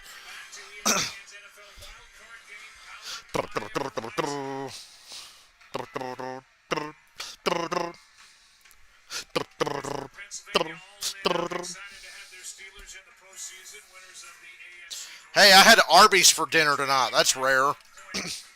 I was just like, give me something different. Fuck it, some roast beef and some curly fries. I even gave EO a little roast beef, didn't I, EO? You nibbled on the roast beef, and then I gave the rest to Ozzy. Stroud, his offense, they put up over double Ooh, there's a chance of snow in Chicago. so far in this game. They've turned it over twice. They lead by just one.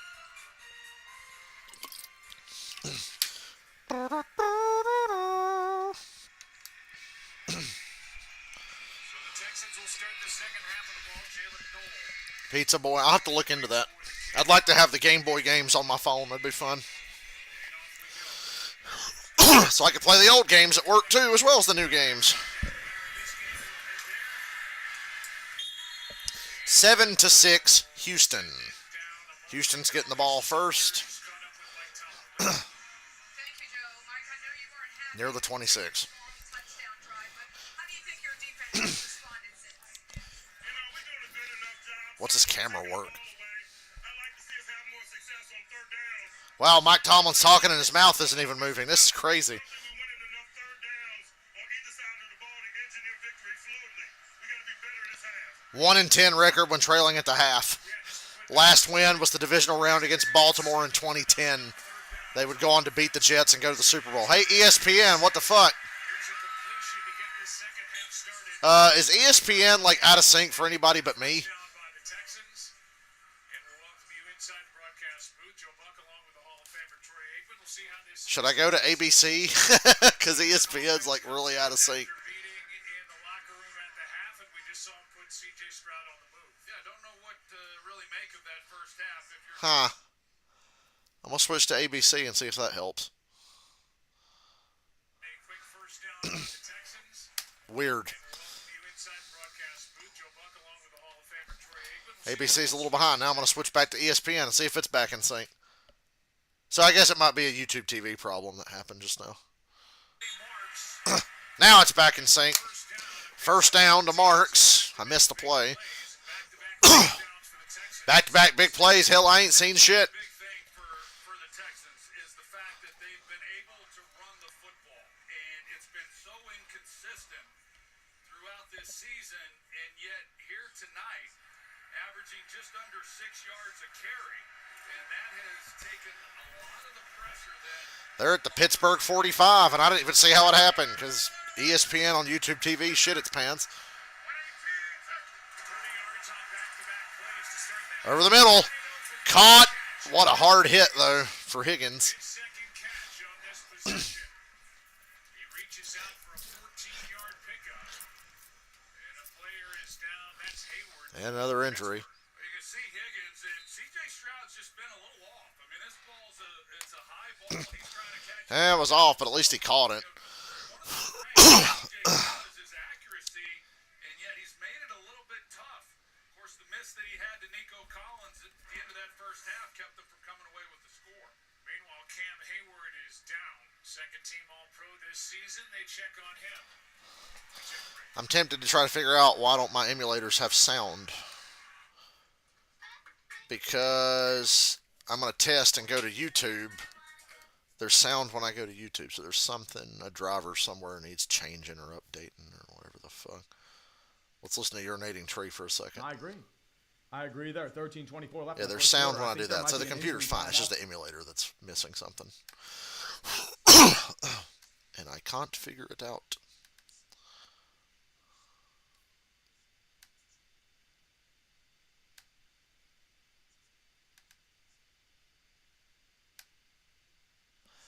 That is weird.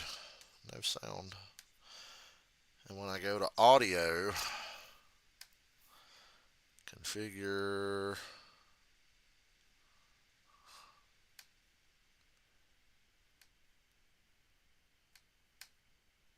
Yeah, still no sound. Strange.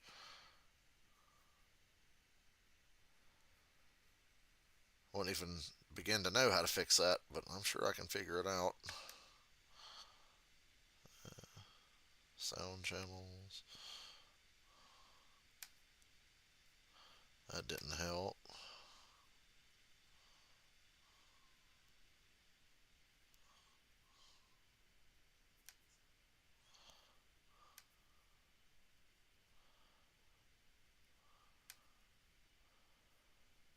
Huh. Well, that's just going to bug me now.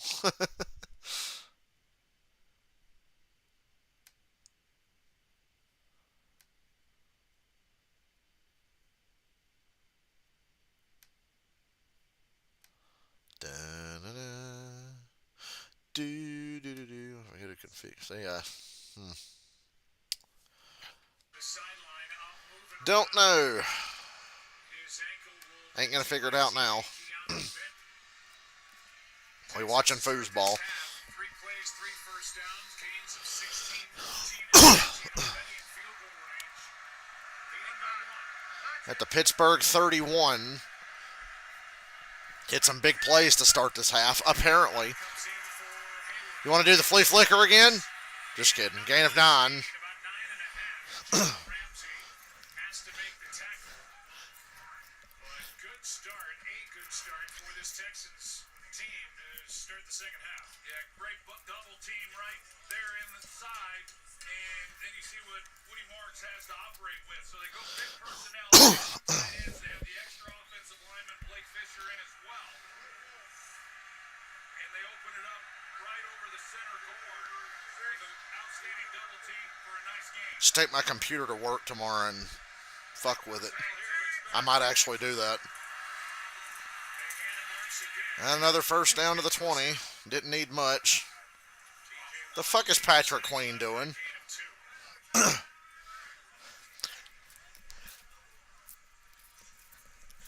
Cameron Hayward is able to get back into the ball game. We look at the games next week. We don't know where you will find We don't know the times or the networks yet. But we will find out soon. at the Broncos, the 49ers at the Seahawks, Rams and Bears, the winner of this game at Foxborough against the Patriots. We'll tell you where you can find those games at the end of this broadcast. On first Marks to the right side. cuts upfield, 4 yards. I like the balance we're seeing from Houston. Ramsey on the stop. Yeah, nice job. Their 2 best drives of the night. They ran the ball really well. Now they are. Now they're substituting personnel. They went 3 straight snaps there with 2 tight end and Blake Fisher as the extra lineman. And they ran it all 3 times. And they got positive yardage there with the 4 yards, Joe. And I kept expecting with that personnel package that they would come back with play action and see if they could get an easy one. Shrouded shotgun. Second and 6. Schultz. Good tackle. Strong tackle is made by Go Duggar. So third down, here's that down again. It's been the difference maker in the ballgame so far. Yeah, the difference maker and the fact that Stroud can't handle a shotgun snap has also been a difference maker. Hopefully they can convert here. You wonder what D'Amico Ryans might be thinking. 3rd and 4, and you run it here and use it as a No, I think if you don't get this, you kick the field goal. settle it for 3. You've given the Steelers enough freebies tonight. Take your points. Especially if you don't even get to a yard. He's double clutching the ball again. Oh, intercepted. CJ Stroud's a fucking bum. Wow, 3 turnovers by CJ Stroud. On his way to the Jake Delhomme Legacy Award.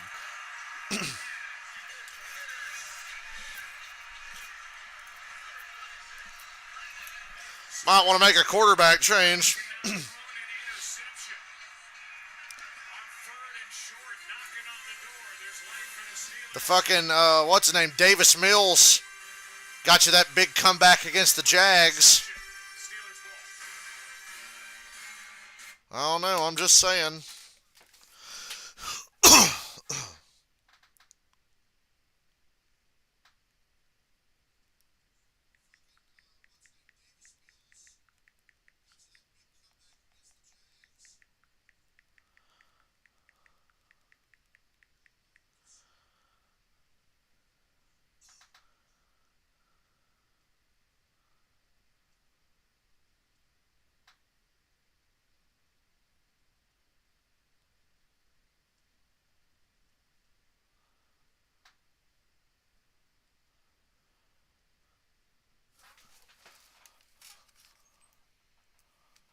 Okay.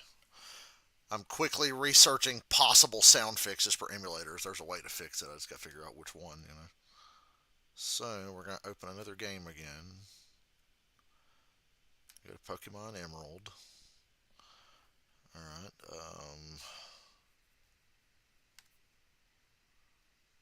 volume mixer.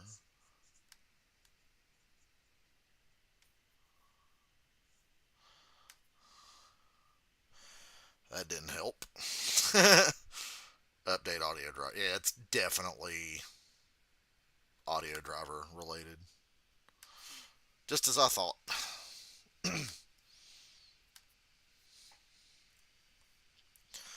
Would you stop showing Heated Rivalry on HBO Max? I'm not gay. You guys heard of that show? Heated Rivalry? About the two gay hockey players? A girl I know became obsessed with that show, and I watched the episode, and I'm just like, this is just the most boring romance show I've ever seen. It's real popular on HBO Max right now, apparently. One episode was about all I could take. Go back and take a look at the interception. Here's Xavier Hutchinson. Here's his route. Yeah, the same issue. Yeah. Look at Jalen Ramsey. He's the safety that takes it away. So that's where Stroud's working at the snap of the ball. Ramsey doubles it, and it gets him off the mark, and then he just tries to force one in there. It's thrown behind. Had he have It's the reason that red arrow shows up when I load it up. Got it. Chubb's in the flat. Had he have worked that side. Wonder what's missing. I copied everything over that I was using on the other hard drive, but oh well.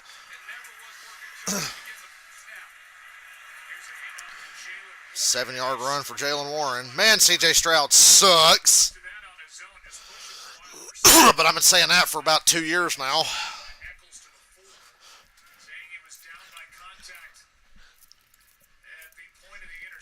But here are the Steelers, thanks to 3 takeaways and 3 giveaways by C.J. Stroud, still trailing by just 1. Their first possession of the second half, 2nd and 3.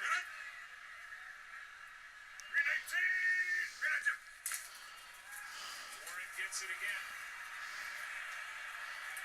He got to the first down yardage and then was thrown back. We'll see where they put it as you see the officials say first down.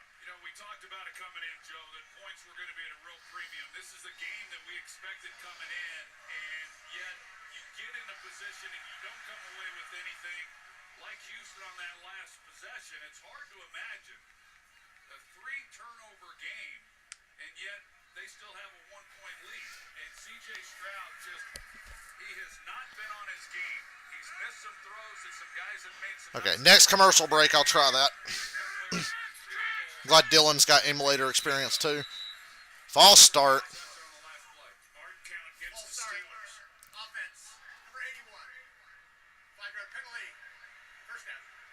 It's against Jonnu Smith. So let's think about where this game started with Aaron Rodgers. He started looking this game for DK Metcalf. He gets him back after the 2-game suspension for that altercation with a fan in Detroit. 3 of his first 4 throws went toward number 4. And a drop later in the first half. On the 3rd possession, he has not thrown toward DK Metcalf since. Hey, you gotta go!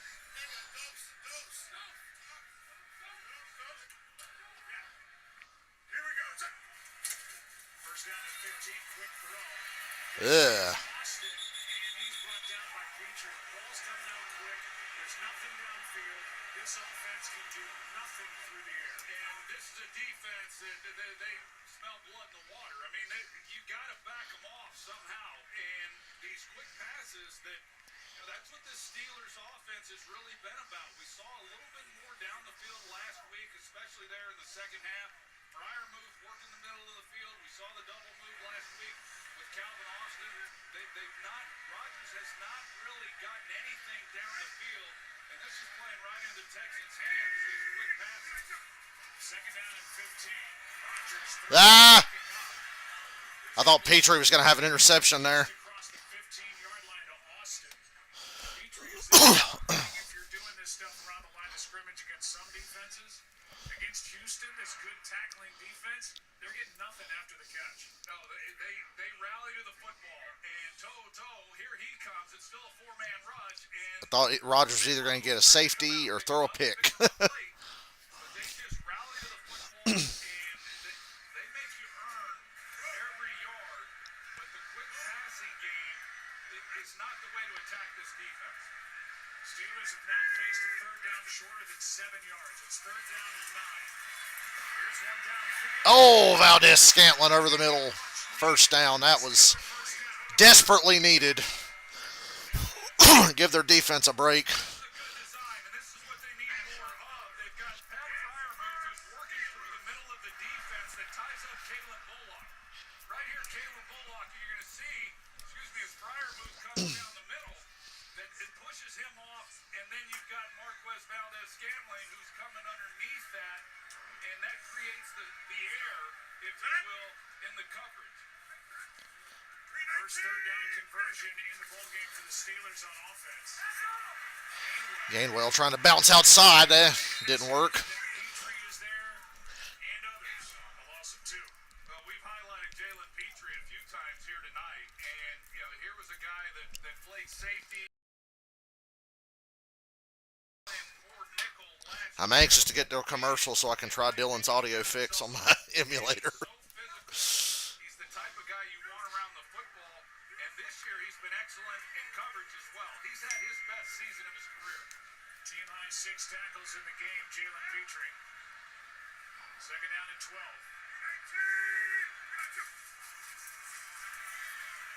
Ah! Run, Rodgers, run! Chases Rodgers. Throw it into the ground. Anderson and Hunter had pressure on that play, and these two guys have combined for 27 sacks.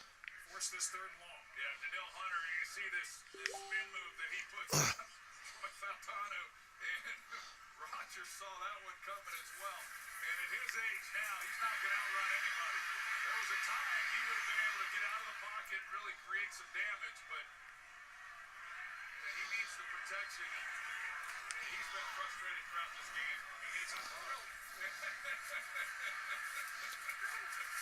Third down and 12. Third and 12. Looking deep. Here's the old Hail Mary. A lot of contact.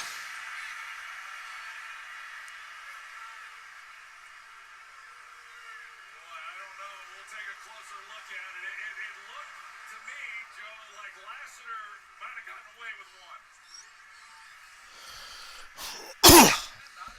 He threw his hands up, so that's how you know he didn't do it. They're both playing the ball, their feet tangled. In that situation, that's not a foul. Boy, he had a step too. Calvin Austin. Boy, when Rodgers let that shit fly, I said, this has a chance.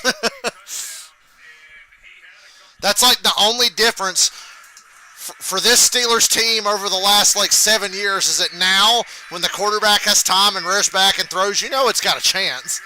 Because Rodgers is actually good. All right, I'm going to try Dylan's audio fix real quick on my emulator. We were wondering what the audio problem could be. Dylan might have a fix. Stingley Jr., 2 great corners. They have Petrie. They have pressure off the edge. This defense outstanding. Okay, Dylan said options, audio, configure, advanced,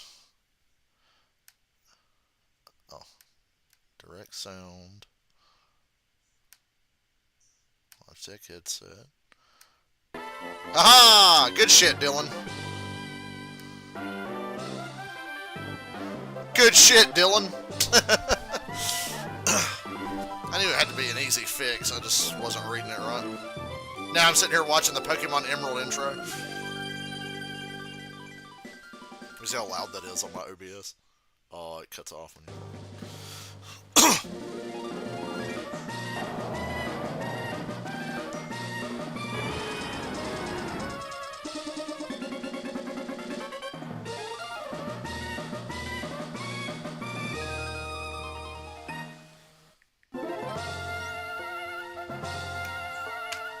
No, I'm not streaming this.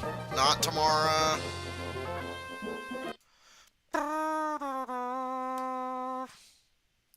Alright, let's open a game. I want to do the Pokemon Yellow intro so you can hear that distorted ass Pikachu scream. Because the Game Boy Color was not exactly wired for good sound. Oh, dude, this takes me back. This takes me back right here. Watch this intro.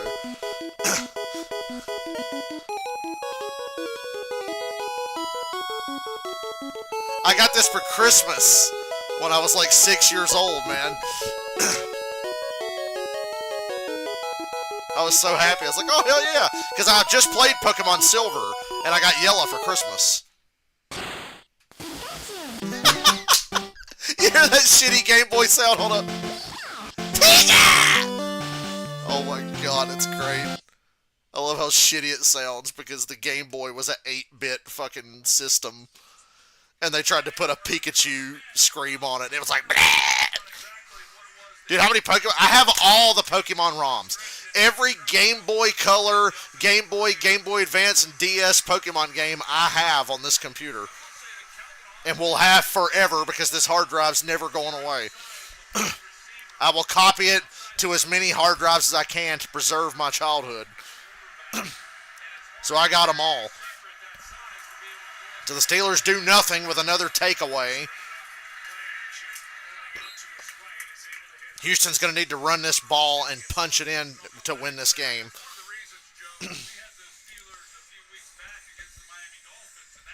Oh, I got Pokemon Emerald for Christmas in 2005 as well, so that's another Christmas memory. I had Ruby. I got Pokemon Ruby like the week it came out in 2004, late 2003, whatever it was. And then I got Emerald when it was new. I got it for Christmas. My mom got me a Game Boy Advance SP and Pokemon Emerald for Christmas one year. Wish I still had that Emerald. I don't know where it's at. I wish I knew where it was at.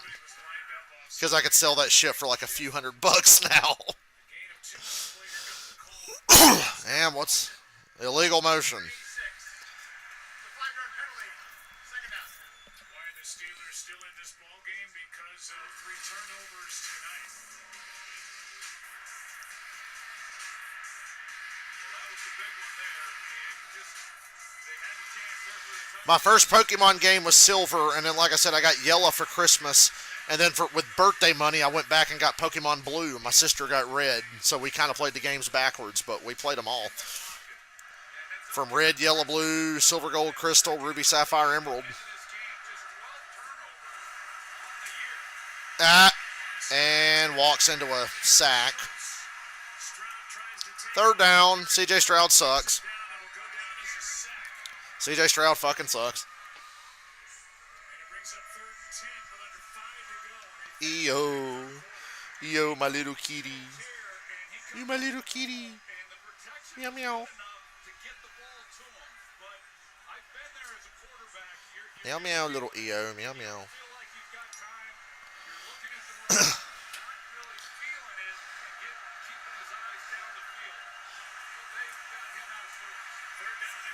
And Nico Collins fell down, but that ball was way too fucking high. Collins lost his footing when he made his break to the sideline, and no chance to complete the pass. Yeah, we've seen that, and we've talked to a number of players that have talked about the field here at Allen Stadium and how the footing's not all that great. And you see if you Yeah, I heard today the Packers want to still extend Matt LaFleur, and I'm like, I don't know if I'd extend him too long. I'd let him play out this next year on in the deal he already has. I wouldn't go spending more money. I'd make this year, the last year on his contract coming up, a prove-it year. 7-6. Neither team can do anything right now. down short of 25, a 60-yard punt, 14-yard return. Still pissed my DS simulator won't work. I gotta fix that right now. I'm gonna look at it again and then just re-download it and copy it into the already existing stuff. EO, would you fuck off for a second? So when I click this, it just says the code execution not be executed because it was not found. Blah blah. Reinstall. Okay, I got you, bitch. So.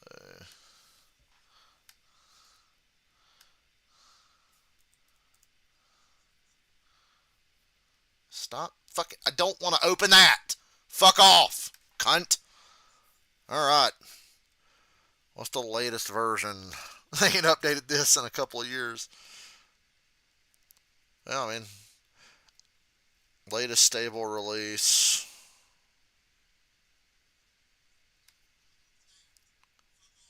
I've got to fix this now, man.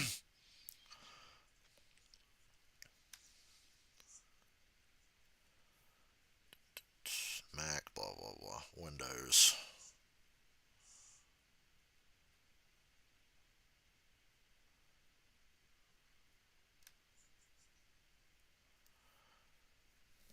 figuring this out during the commercial. What's the new screensaver? It's Eddie from Iron Maiden. Downloading my DS emulator now.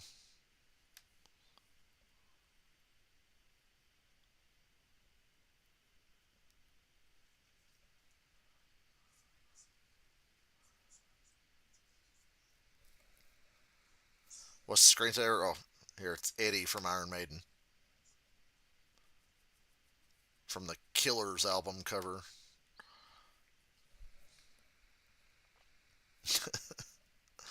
Matter of fact, I want that to fit on the screen more. Hold up. I meant fit the screen. Thank you. There you go. That's much better.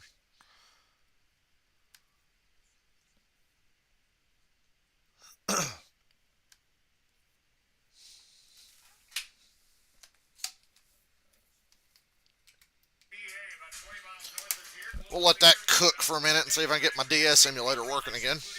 I have all the ROMs ready to go. The ROMs are fine. It's the DS program that didn't want to act right. Could be because it's out of date. Iron Maiden has some badass artwork. 7-6 Houston. Can anybody do anything? I feel like the team with the better quarterback might come out on top of this. But the better quarterback has to go up against the tougher defense. Wide open, Adam Thielen to the 46.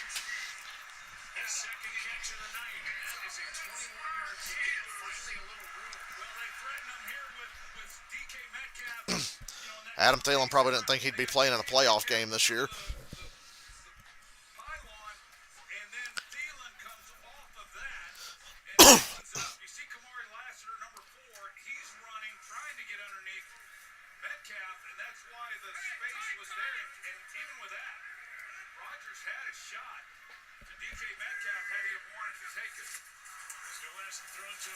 Oh, Maiden has amazing artwork.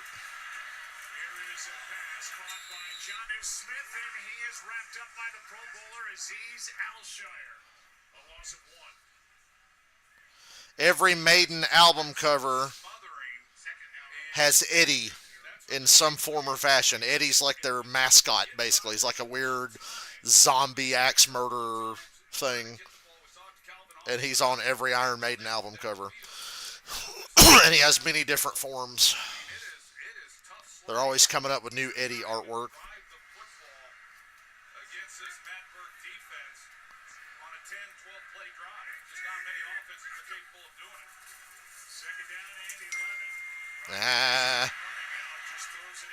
Telling Rodgers earlier, I don't expect him to hold the ball too long. He's smarter than that.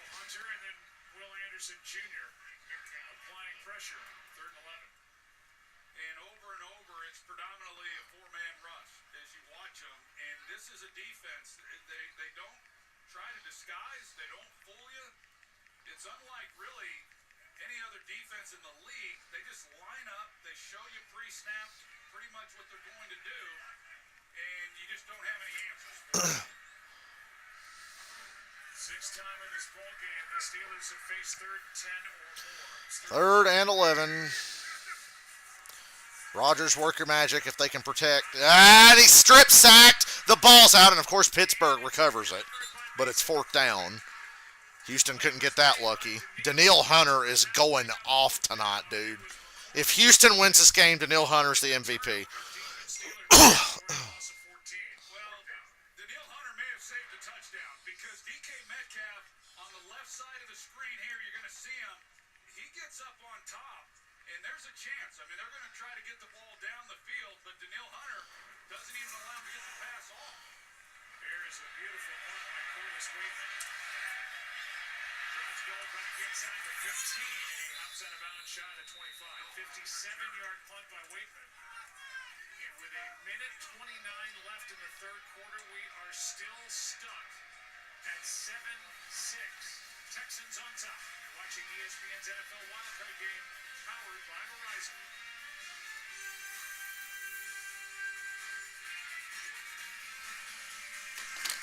Goodness gracious. Alright, let's see. Is that emulator ready to go? Okay, so let me. We can close all this shit out.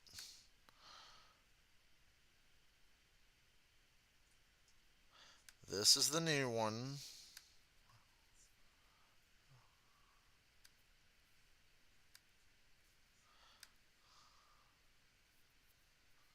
I'll move it over here actually.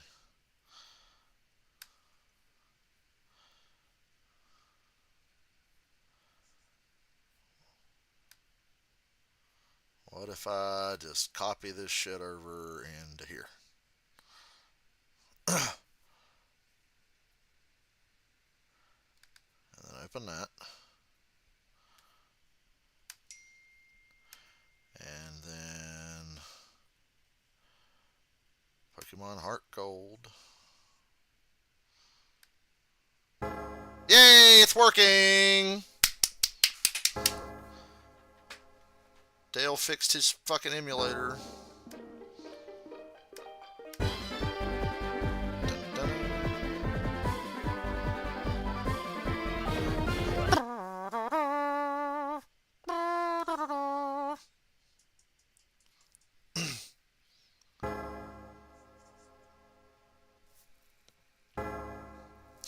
The fourth, yeah, you wish you'd get 5 touchdowns in that many minutes.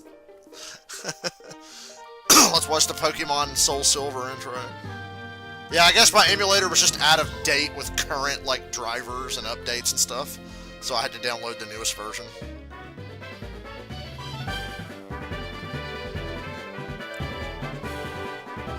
EO.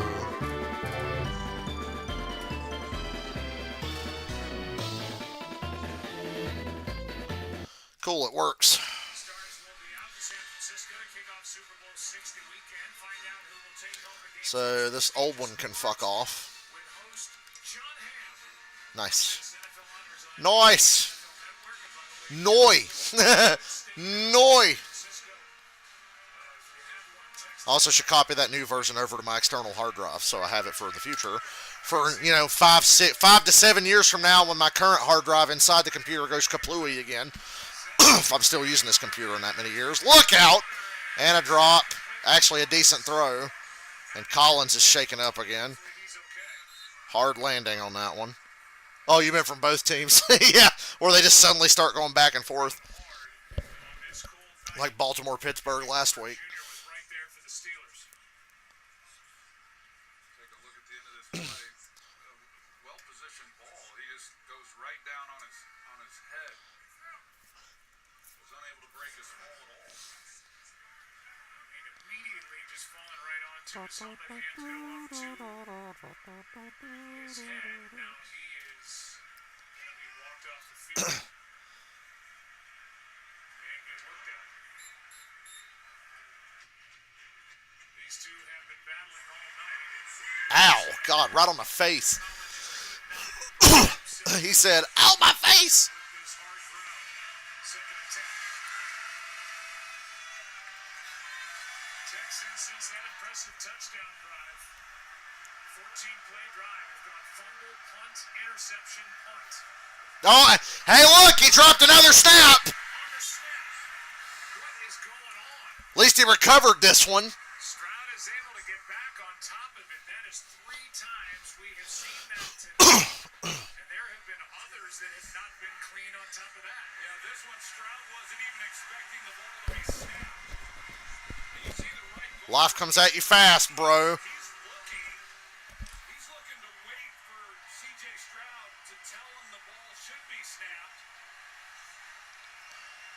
And yet the center, Jake Andrews, he snaps it without being told it was time. Stroud.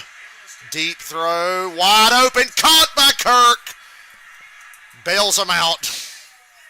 Kirk has got a touchdown in this game, and that is a big one.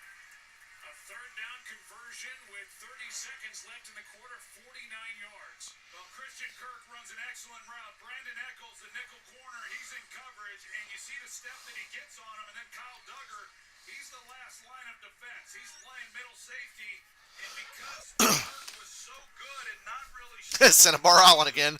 on the Just open Pokemon Fire Red or Leaf Green and fly to Cinnabar Island. I think the save file I have on this external hard drive, I'm at the point where you can go to Cinnabar Island.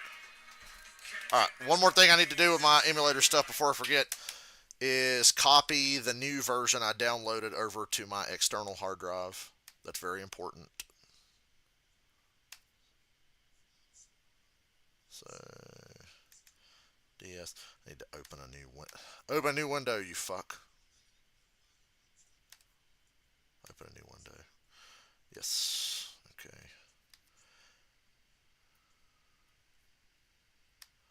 Yep. Just copy that over to that. And delete the old version. Can I open it from there? Yes, okay, it will work. So, haha, Future Dale's still going to have his DS emulator. Way ahead of you, hard drive failure that's going to happen in 5 to 6 years.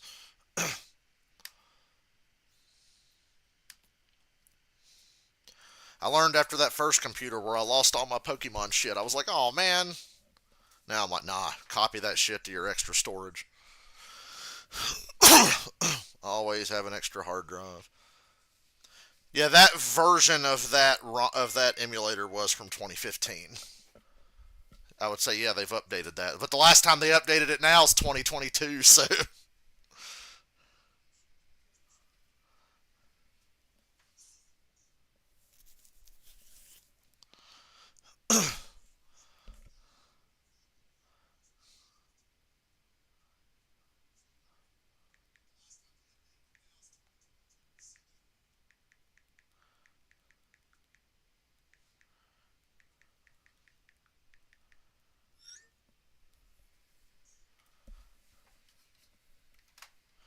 I remember being in high school when that exact DS emulator was new, but it was real janky and it wouldn't run Pokemon Soul Silver well. It would you would get to near the first gym badge or go to the Sprout Tower in Violet City and the game would just start shitting its pants every time. And it's like, yeah, it's not optimized yet.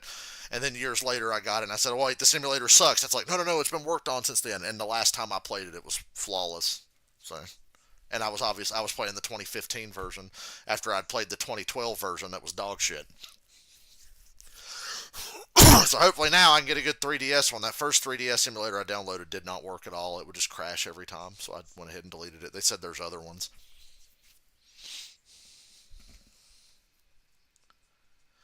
Davis Mills isn't even there. God, they're really fucked. They're really fucked. Get a big play there to get into Steeler territory. What will go wrong next? Run the ball. Flag.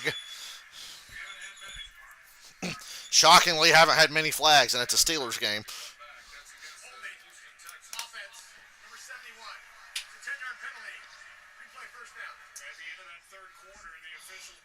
I ain't been charging my phone. I'm a fool.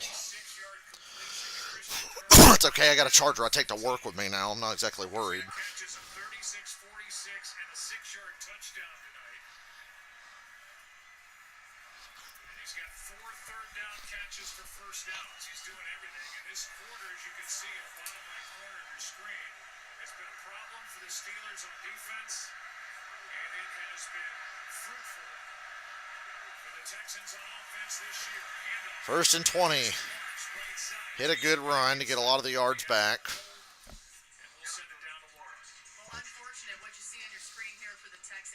Nico Collins is going to the locker room.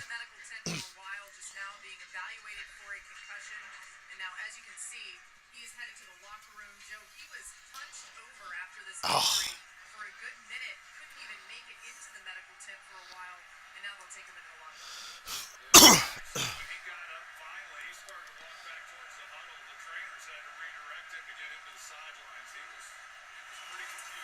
He was concussed, I'd say. Kirk into field goal range, barring disaster, but don't underestimate C.J. Stroud when it comes to turning the ball over or taking you out of scoring range. Third down.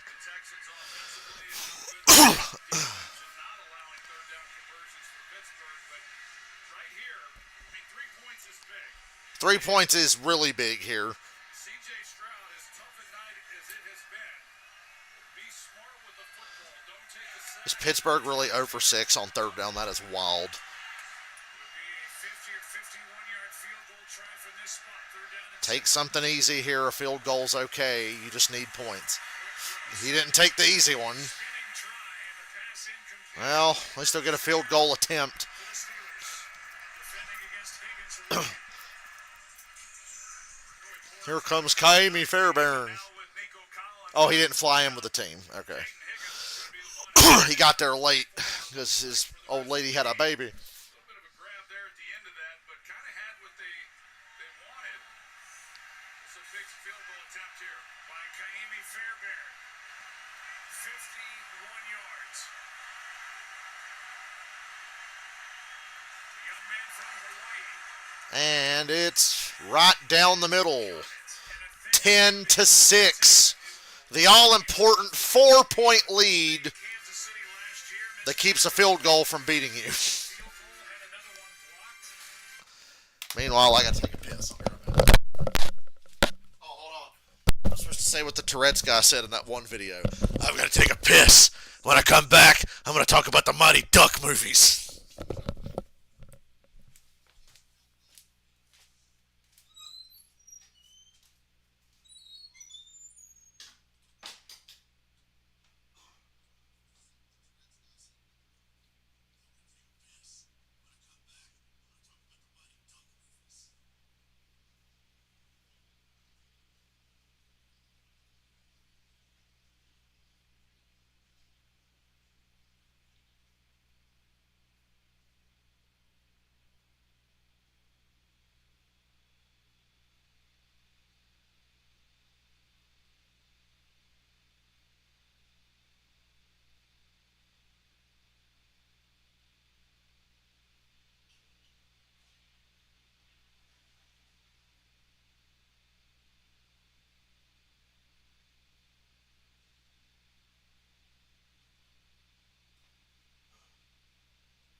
Ah.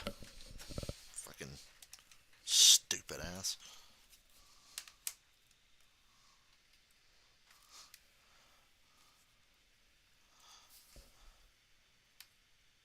Headphones fell off.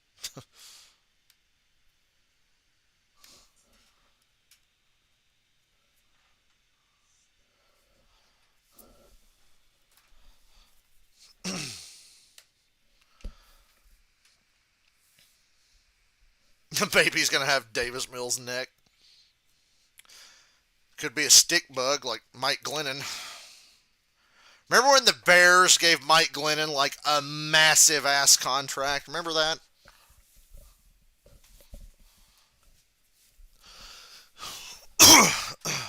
Crazy. But that's how it goes. Will Anderson Jr. They just keep coming at you. They're so good at every level of this defense. It's why it doesn't matter who they're playing. They're always going to have a chance because this defense has been so dominant throughout the year. And they say defense travels. This defense especially travels. As good as they've been on the season, they've played even better when they've been on the road. And that's been on full display tonight.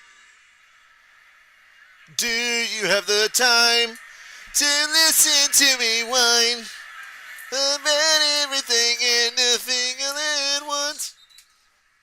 Daily numbers for the Texans. I am one of those melodramatic fools. Hold on. Changes in the fourth quarter. 4 game-winning touchdown drives in the final 3 minutes. 4 comeback wins in the final 3 minutes. All the most in a single postseason all time. I want to look at my hard drive for a second. I will tell you, as much as every team wants to get into the postseason, and that feels good, and there's a sense of accomplishment, when you are exiting in the first round and you do not win a playoff game, it is absolutely demoralizing. Here is Gainwell. Gainwell is gaining well. Nice strike. First down Tillers. Against this Texans defense, it has 6 tackles for a loss, 2 sacks. They've held the Steelers to a 1 for 9 on third down, 0 for 2 in the red zone. They've only allowed 3 turnovers. You're looking at a 3DS emulator for me? Is that what you're doing? Just a 4-point game with 12 and a half to go. That first one I downloaded was called Citra, and it just doesn't work. Strongest one of the night. Citra fucking just doesn't work anymore. So don't look at Citra.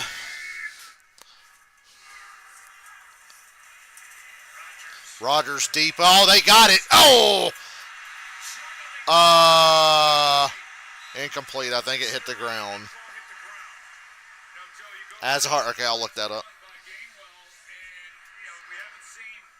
You have to remind me of that. Hell, I'll remember that name. It's a pretty memorable name. As a horror. By Austin, but clearly hits the ground. This is a defense over the last 4 games has given up just 3 runs. That was almost Edelman-esque. Nearly had a seizure looking at that one. Then I look and see Dylan made the same comment I made. On the previous run for 14, but those big chunk plays against this defense on the ground, boy, they're few and far between. And Gainwell is swallowed up for a loss of 3.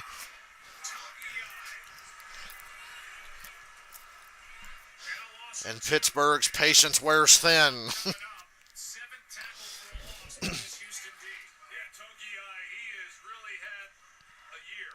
And you see what he's able to do here. He just gets right back into the... That's a hard sounds like. Yeah, he's going to join the bloodline. He's going to be an MFT with Solo and Tamatonga and Talatonga and Tongaloa and Chimichanga and whoever the fuck else is in that group.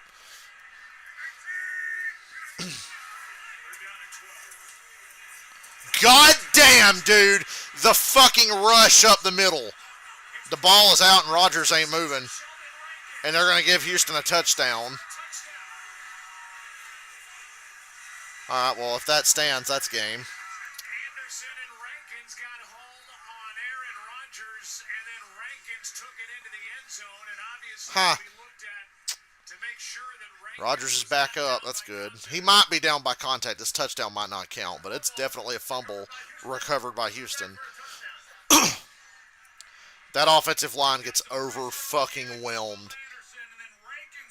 Rankins fucking pulls around. And watch 73 here for Pittsburgh. Just, on his ass.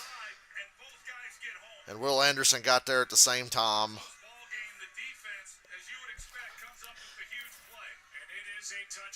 Touchdown stands. Well, I'm afraid that might be all she wrote. 17-6. I'm going to research the simulator during this commercial because I just can't help myself. who was so excited and he told that he was an All-Pro in 2025 is the one who made the play. 3DS simulator based on Citra. Okay. 33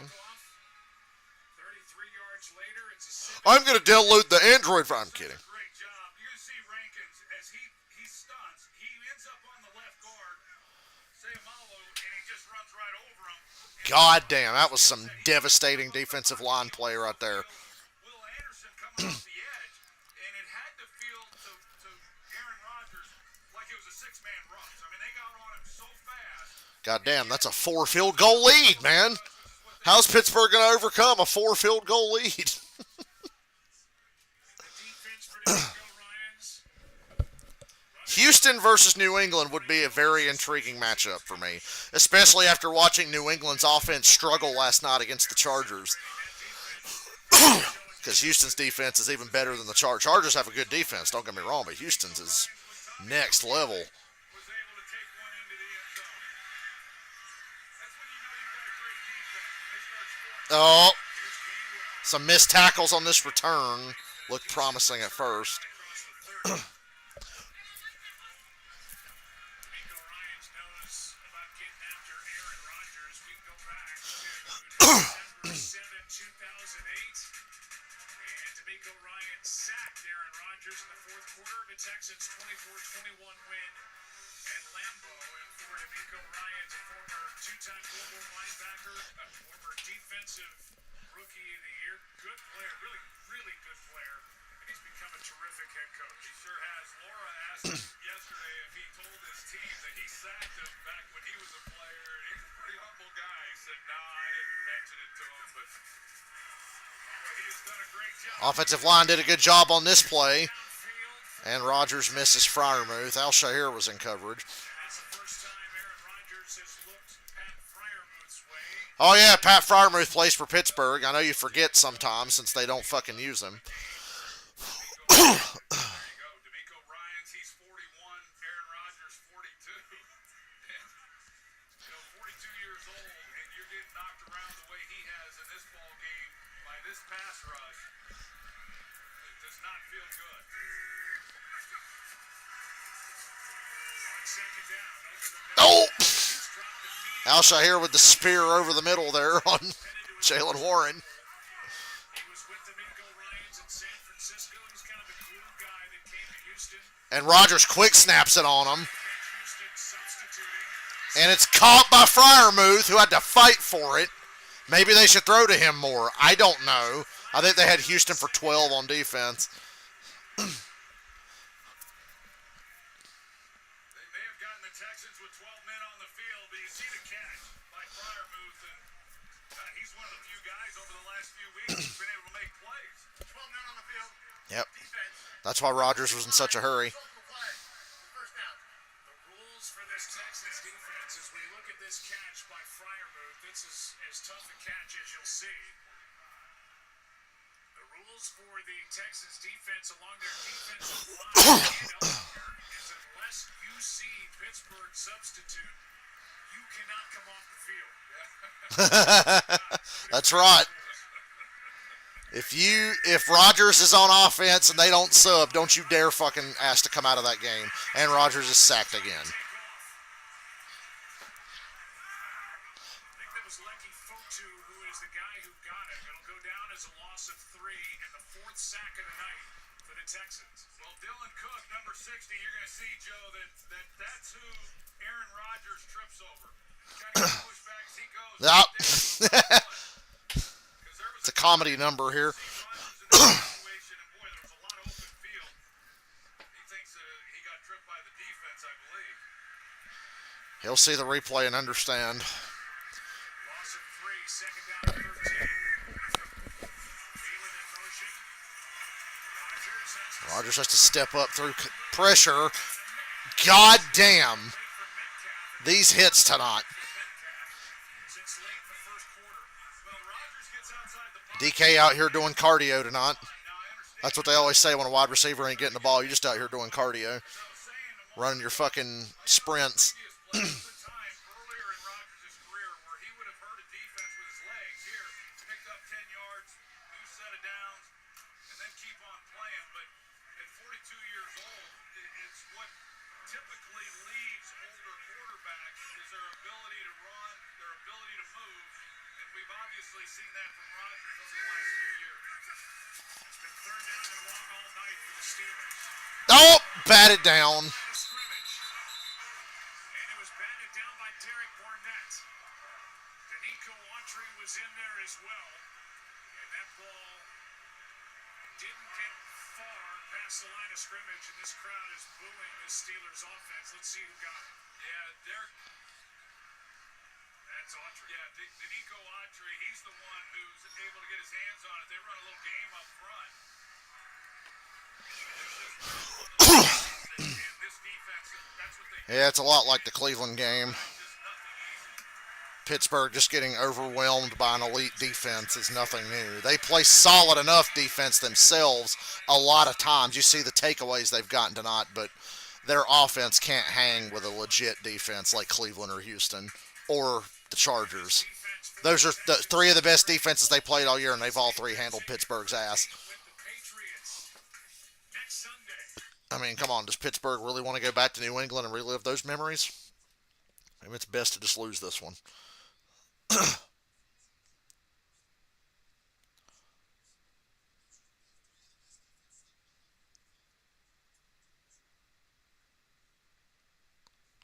Rockstar Games added the phrase Charlie Kirk to the profanity filter in GTA Online after people kept creating a mission in which you assassinate someone at a college campus. You can still play the mission on GTA Online. They just made them change the name. I'm sorry, that's fucked up but funny. People are fucking wicked with their sense of humor, man. It's horrible. It's wrong, but it's still funny to me. The fact that somebody took the time to make that.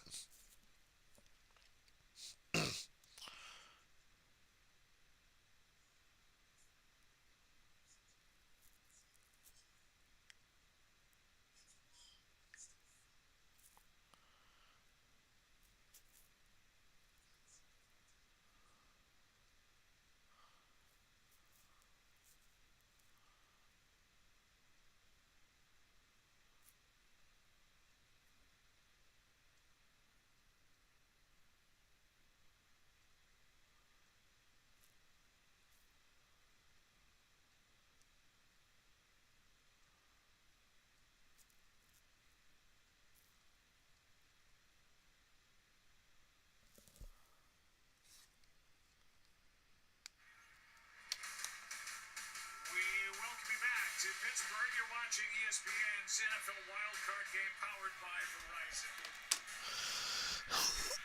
We will let you know not only what network Well, time these games are next week. that playoff schedule's about to be a lot more clear.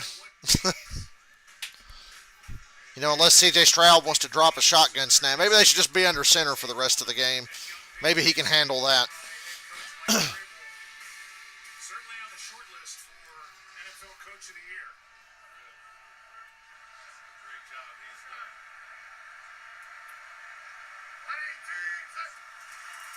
On first down, they hand to Woody Marks.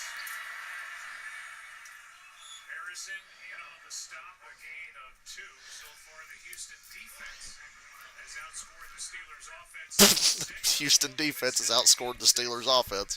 They had the defensive score, and that is Sheldon Rankins telling the rest of the defense what he was thinking every step of the way on his 33-yard fumble return. On the defense, Jalen Petrie and Derek Stingley were on the roster prior to Nico Ryan. Under center and a quick slant and a first down. Every first down is a massive win at this point with the time left.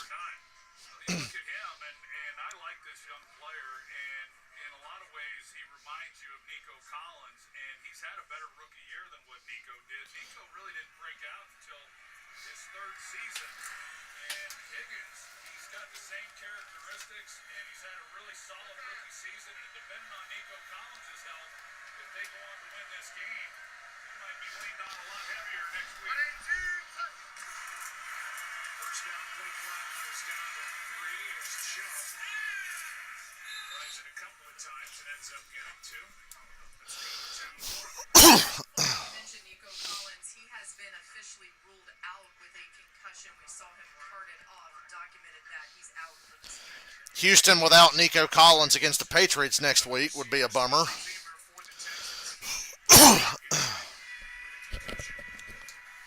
I'm glad Dylan's one of the self-aware Steelers fans. I don't know if I could be friends with you if you were in denial.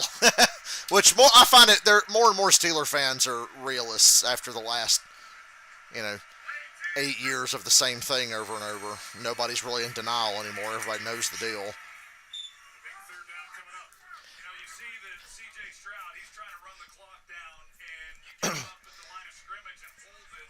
Sometimes, especially on the road, that could be hard on an offensive line to just sit there in their stance waiting for the ball to be snapped. It could be entering the final 7 minutes of Aaron Rodgers' career. But they had continued to go 2 tight ends with an extra offensive We'll see. on those last several plays. They substituted now here on 3rd down, hoping to pick it up and continue to help this team.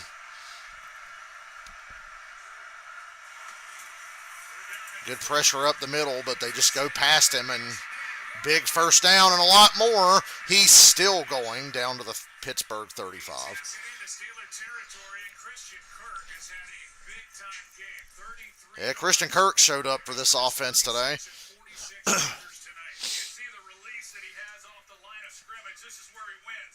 gets a little stutter move, and then the speed that he has, and Eccles, we've seen him get beat a couple of times here tonight, but you're right. What a night for Christian Kirk. This is a group, as I mentioned early in this game, there's Nico Collins, and then there's everybody else, and everybody else at the receiving position I like. They've all got skills that are unique to them, but it's a good room. Here is Woody Marks knocking on the door of a 100-yard game. Well, one thing's for sure. I think all the frauds got eliminated this week. He's been targeted. The Panthers, the Packers, the Eagles, What a pickup. Fifth-year GM for the Texans. the Chargers, and now Pittsburgh's on their way. So I think all the frauds have been taken care of. Everybody else that's left deserves to be where they are. Tight ends, and then plays this game for Woody Marks. We saw him at the end of that play securing the football. He did have a fumble against Indianapolis week 13. He did not lose it, but that's the only time he's put the ball on the ground, and he's got to be mindful as he has been throughout this game. Draining that clock down wisely. Chubb gets across the 30, third down. Career-high games for Woody. Nah, Tomlin's not getting fired.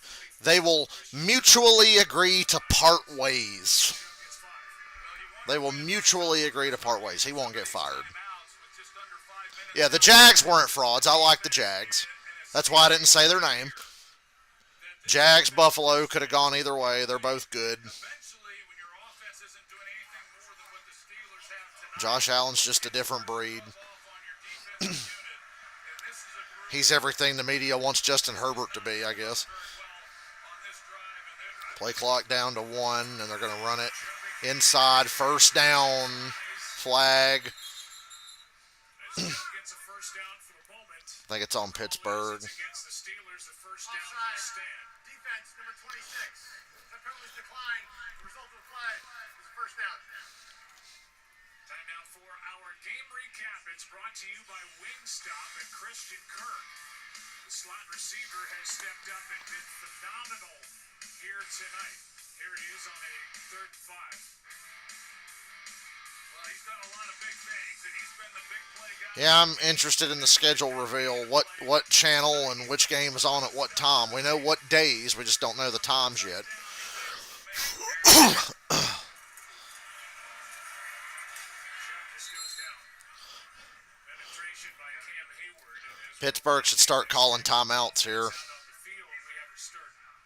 Turning our focus to the Pittsburgh sideline, Mike Tomlin, Aaron Rodgers. Aaron Rodgers has hinted that this season would be his last during the week. The Steelers have said that they might be open to bringing Rodgers back another year if he would want to do that.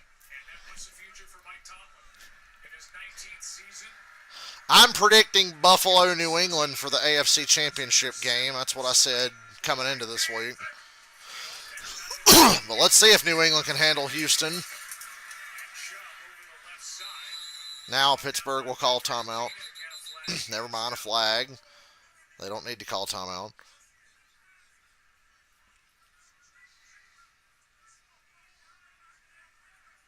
Get the call from Craig Rolstad, and then Clark Rodgers and Tomlin. Personal foul. Face mask. Defense, number 51. Penalties half the distance from the goal. Automatic first down. Nick Herbig is guilty of the face mask, and he checks out of the ballgame. Well, I think we are watching Aaron Rodgers' last game, and what we saw of Phillip Rivers this year when he came out and decided to come out of retirement and play for the Colts. Who knows what next year might bring? He might be willing to come in at some point. I don't imagine he's going to say he wants to come back and sign with the False start. with another team. Nursery left False early. start. Offense, number 79. 5-yard penalty. Still first down. And as far as Mike Tomlin goes, Joe, I would say I can't imagine him not being back unless he just decides he doesn't want to be back. But after what happened to John Harbaugh in Baltimore, I mean, this is a crazy league. It's tough on these coaches, and it's anyone's guess what might happen. Yeah, he's got 19 straight season without a losing record. That is well known around the league. You see the Rangers, whether it's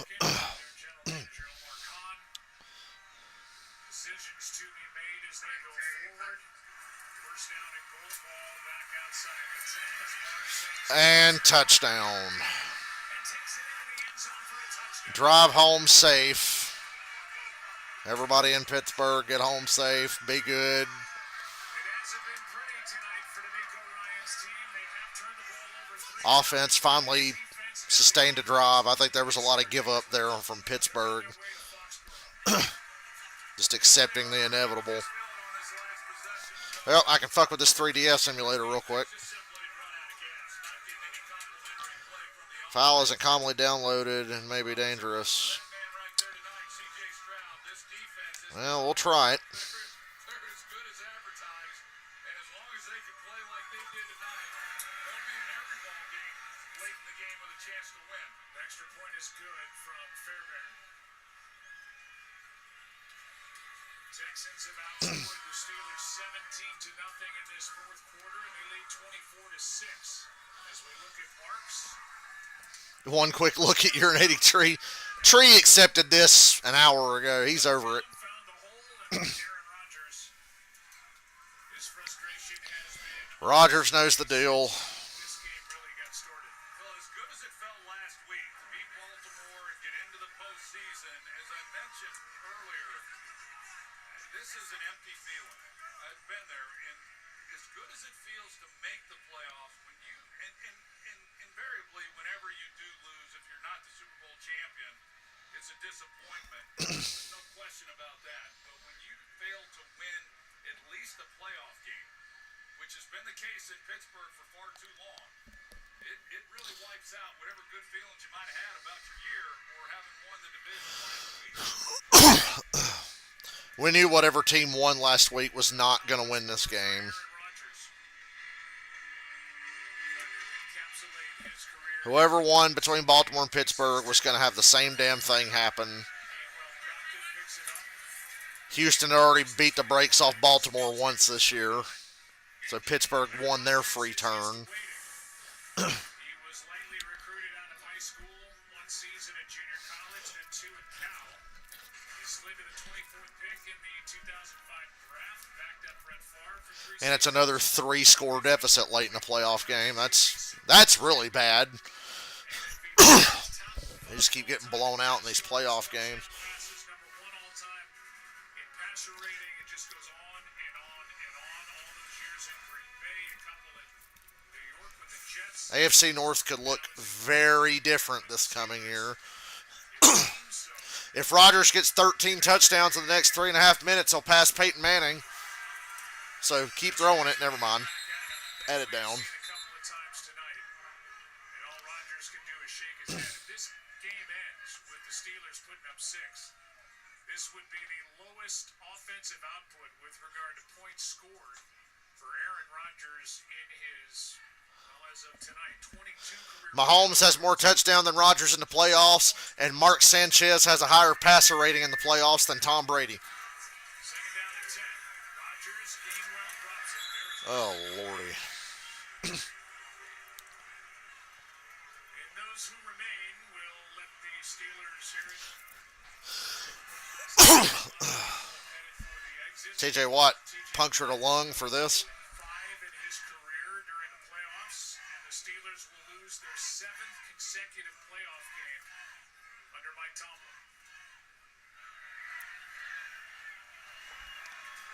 Mike Tomlin on the verge of being the first Steelers head coach ever to go. Shout out to the guy in the Packers jersey. Playoff win. All that success early in the postseason. Oh, the AFC North is already like the NFC South. They just got lucky and won one more game. Over the middle, Gainwell. Third down and 10. Rodgers going out like Alex Smith or Andy Dalton here, throwing checkdowns on 3rd and 10s.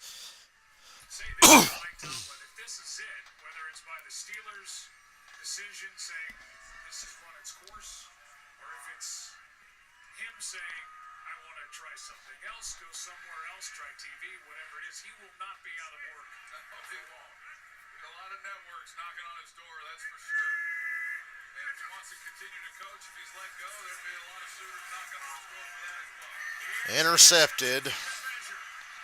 And a return up the sideline, and Rodgers tried to stop it, but it's a pick 6. Touchdown Texans. Dylan was right. There's the rush of touchdowns late in the fourth quarter. It's a 51-yard Holy fuck. reception for the touchdown by Kalen Bullock. Give Rodgers credit for trying to get in the way. It was number one all-time in interception quarterback Aaron Rodgers. It was a competitive game most of the night, at the very least. This is his fifth interception of the year. He had 5 last year. Come on, Rodgers. And this entire secondary has been a ball hawking. Boy, Pittsburgh really did just lay down in this fourth quarter on both sides of the ball. Just laid the fuck down. Touchdowns for this Houston group. Like, laid down. It's bad enough to get beat, but just roll over and die like they have. I hear Raheem Morris is available. He is now the chairman and CEO. Yeah, I hear Raheem Morris is available. Bob McNair founded the team. Passed away in 2018. Colin Kaepernick was still on an NFL roster the last time the Steelers won a playoff game. Is going to make their way to Foxborough, Massachusetts for a date with the Patriots and that young New England team on Sunday. Yeah, nice job for the Houston Texans. Congratulations to them and Cal McNair. And a chance to win their first road playoff game in franchise history.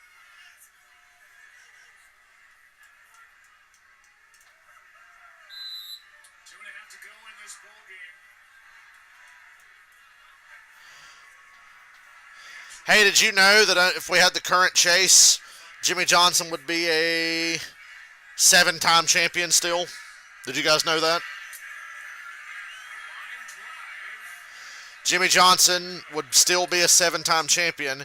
He would not have won 5 in a row, but he would have won 4 in a row. Jimmy Johnson would have won 4 in a row plus 3 others. We'll ignore the fact that Joey Logano would be 3 in a row at one point. 14, 15, and 16. McAfee ends up handing out about $200,000 after one of these kicks. Let's go down to Lisa Salters. Lisa? Yeah, Joe, when you look at Aaron Rodgers over here on the sidelines, you can't help but wonder what he's thinking. We asked him a few weeks ago when we were here, week 15, we asked him, is this it? And he said, probably. He said that's what he's been saying all year. He said the team has been great. He doesn't know what the Steelers' plans are for the future, but he said for him, it feels like this is the end. He said it's been a really fun year. He at that time, he just wanted to go on a run and make the playoffs. That did happen, but he said, I feel really good about what's happened this Yo, year. they're playing Iron Maiden. They're playing the Trooper. Whoa! I just caught that. I was too busy reading Mark Martin shit online. That has put up 154 total yards in the ball game. You look at the career, he'll be in Canton. He's been a Super Bowl MVP. We watched him win Super Bowl 45 in Arlington, Texas against the Steelers, ironically. While with the Green Bay Packers, the career has been amazing. He's been fun to watch, all the Hail Marys, all the touchdowns, and him getting outside the pocket, making throws on the run, discount, double check, a little jump, and Yes, Martin Truex Jr. would still be the 2017 champion.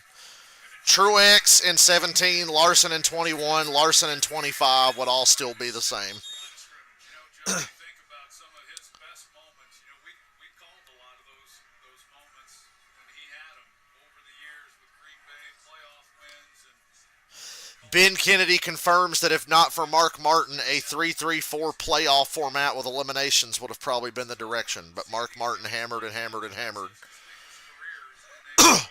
Who would have won 2020? Ooh, I just had the graphic up in front of me. Let me scroll back up and find it.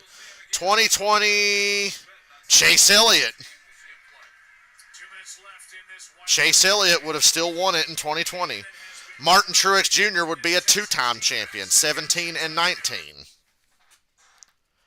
So the playoff era would have never happened. Joey Logano would have won 3 in a row, 14, 15, 16. Truex 17, Harvick 18, Truex 19, Chase Elliott 20, Larson 21, Logano 22 was kind of shocking, William Byron 23, and then Larson 24 and 25.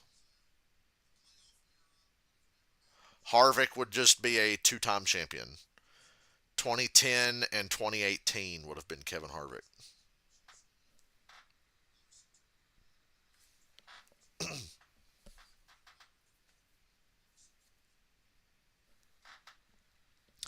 Logano in 14 and 15 in particular was really good, especially 2015. Joey Logano was the best driver in NASCAR. He just pissed off Matt Kenseth. He pissed off Matt Kenseth, so yeah, 2015 Logano would have still won. 16 he was in the Final Four and had a strong run through the playoffs, so yeah, Joey would have actually won 3 in a row. I'm taking Buffalo to beat Denver.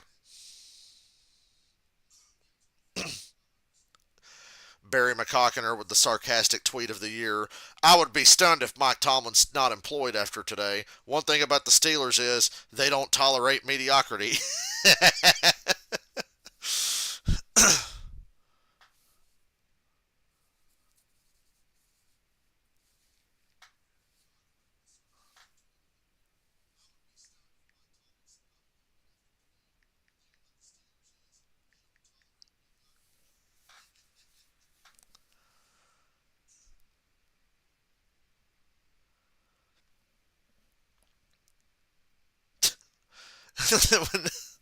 Said, gee, there's not been a blowout in the playoffs yet.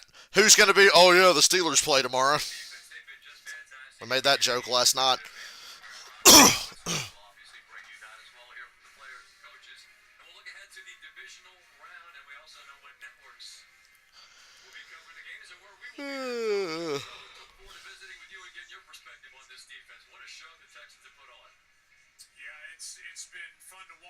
Yeah, we got to wait to see the schedule reveal.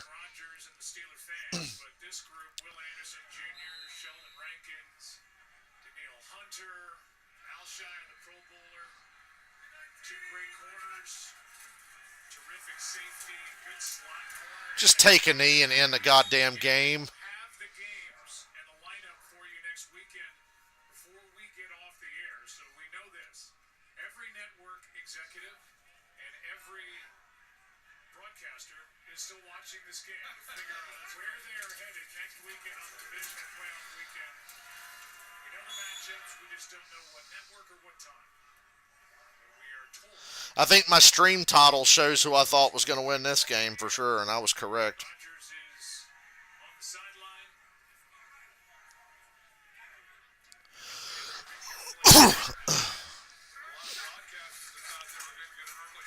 Shout out to Mason Rudolph. Here is a completion from Rudolph to Austin. Mason Rudolph getting some snaps in the playoffs. Is there for the stop. Mason Rudolph made a start this year, week 12. Under a minute to go.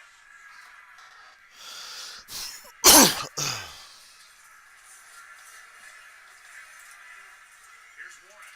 Jalen Warren. Back-to-back first downs.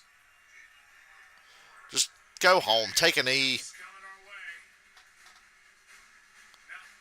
No, it's not. Not yet. Not yet, Joe. They're saving it for afterwards. From Steve Ackles, our producer, Artie Kemner, our director. You just want to point out that a late Steelers touchdown puts this game on the air. Oh, no. Yeah, they're at 36 right now. It was 38 and a half. Make this tackle, for God's sakes. All right. Steelers going to let it run down. Hey, I would have won some money. I said hammer the under. But it got close there at the end. Texans with a dominating defense. The under wins.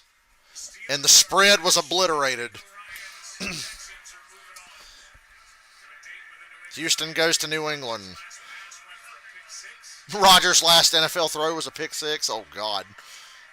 Salute this defense and members of it who he had to deal with all night long in this offense. They were looking for a long run, but this offense proved tonight that they were not capable of going on one here in the 2025-2026 season.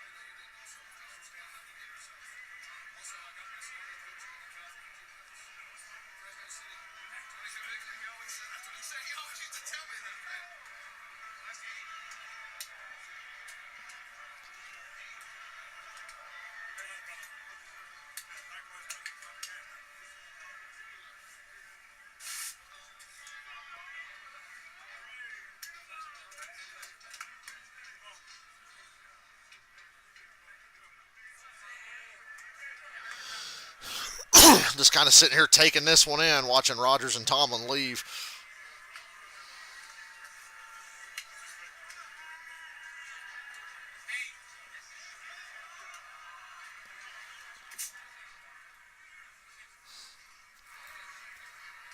Tomlin thrives on being the underdog.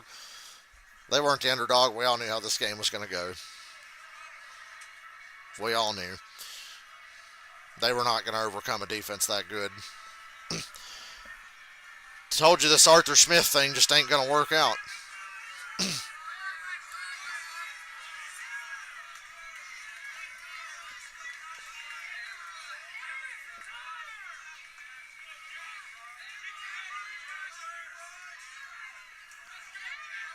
Mike Tomlin headed into the locker room. Aaron Rodgers.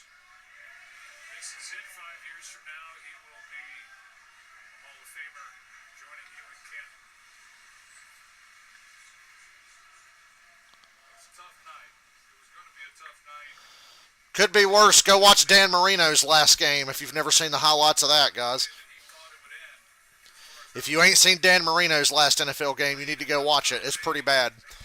Texas defense was against him.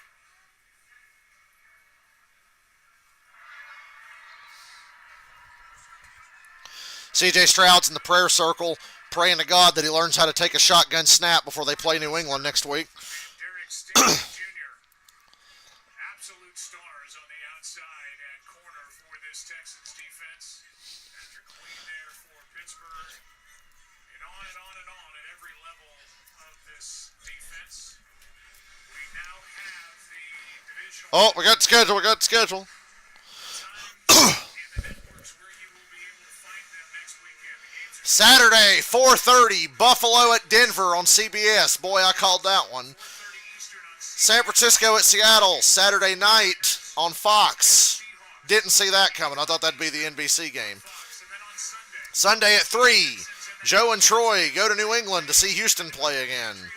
And then Sunday evening, Rams at Bears with a chance of snow. and the Bears. I knew Romo would get the Buffalo game. Are you kidding me?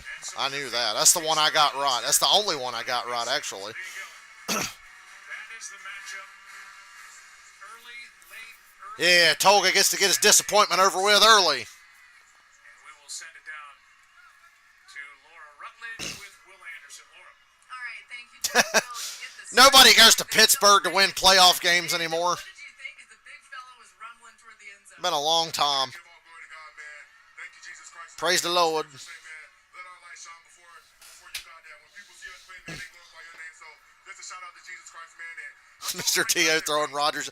I don't think Rodgers is a Trump guy. But I just go I heard him in the past rail against him. What's gonna happen after that? And the Jake came true so bad, but Sheldon's a guy that I'm so happy to have back here. He was a big vet in my rookie year, and to be able to be in the playoffs with him again, man, it's just spectacular.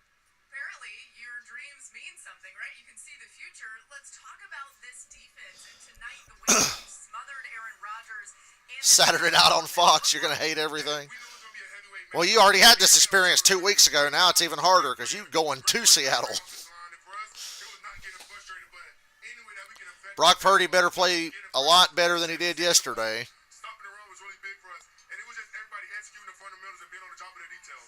when it comes Yeah, and Tolga's time zone is fucked. The Denver game's at 11 o'clock at night for him. what do you think about that matchup? Man, a ton of respect for Drake made that team, man. Young quarterback, really great team. Ton of respect for him. Can't wait for that matchup. Congratulations, Will. Thank you, I appreciate it. Have a good one.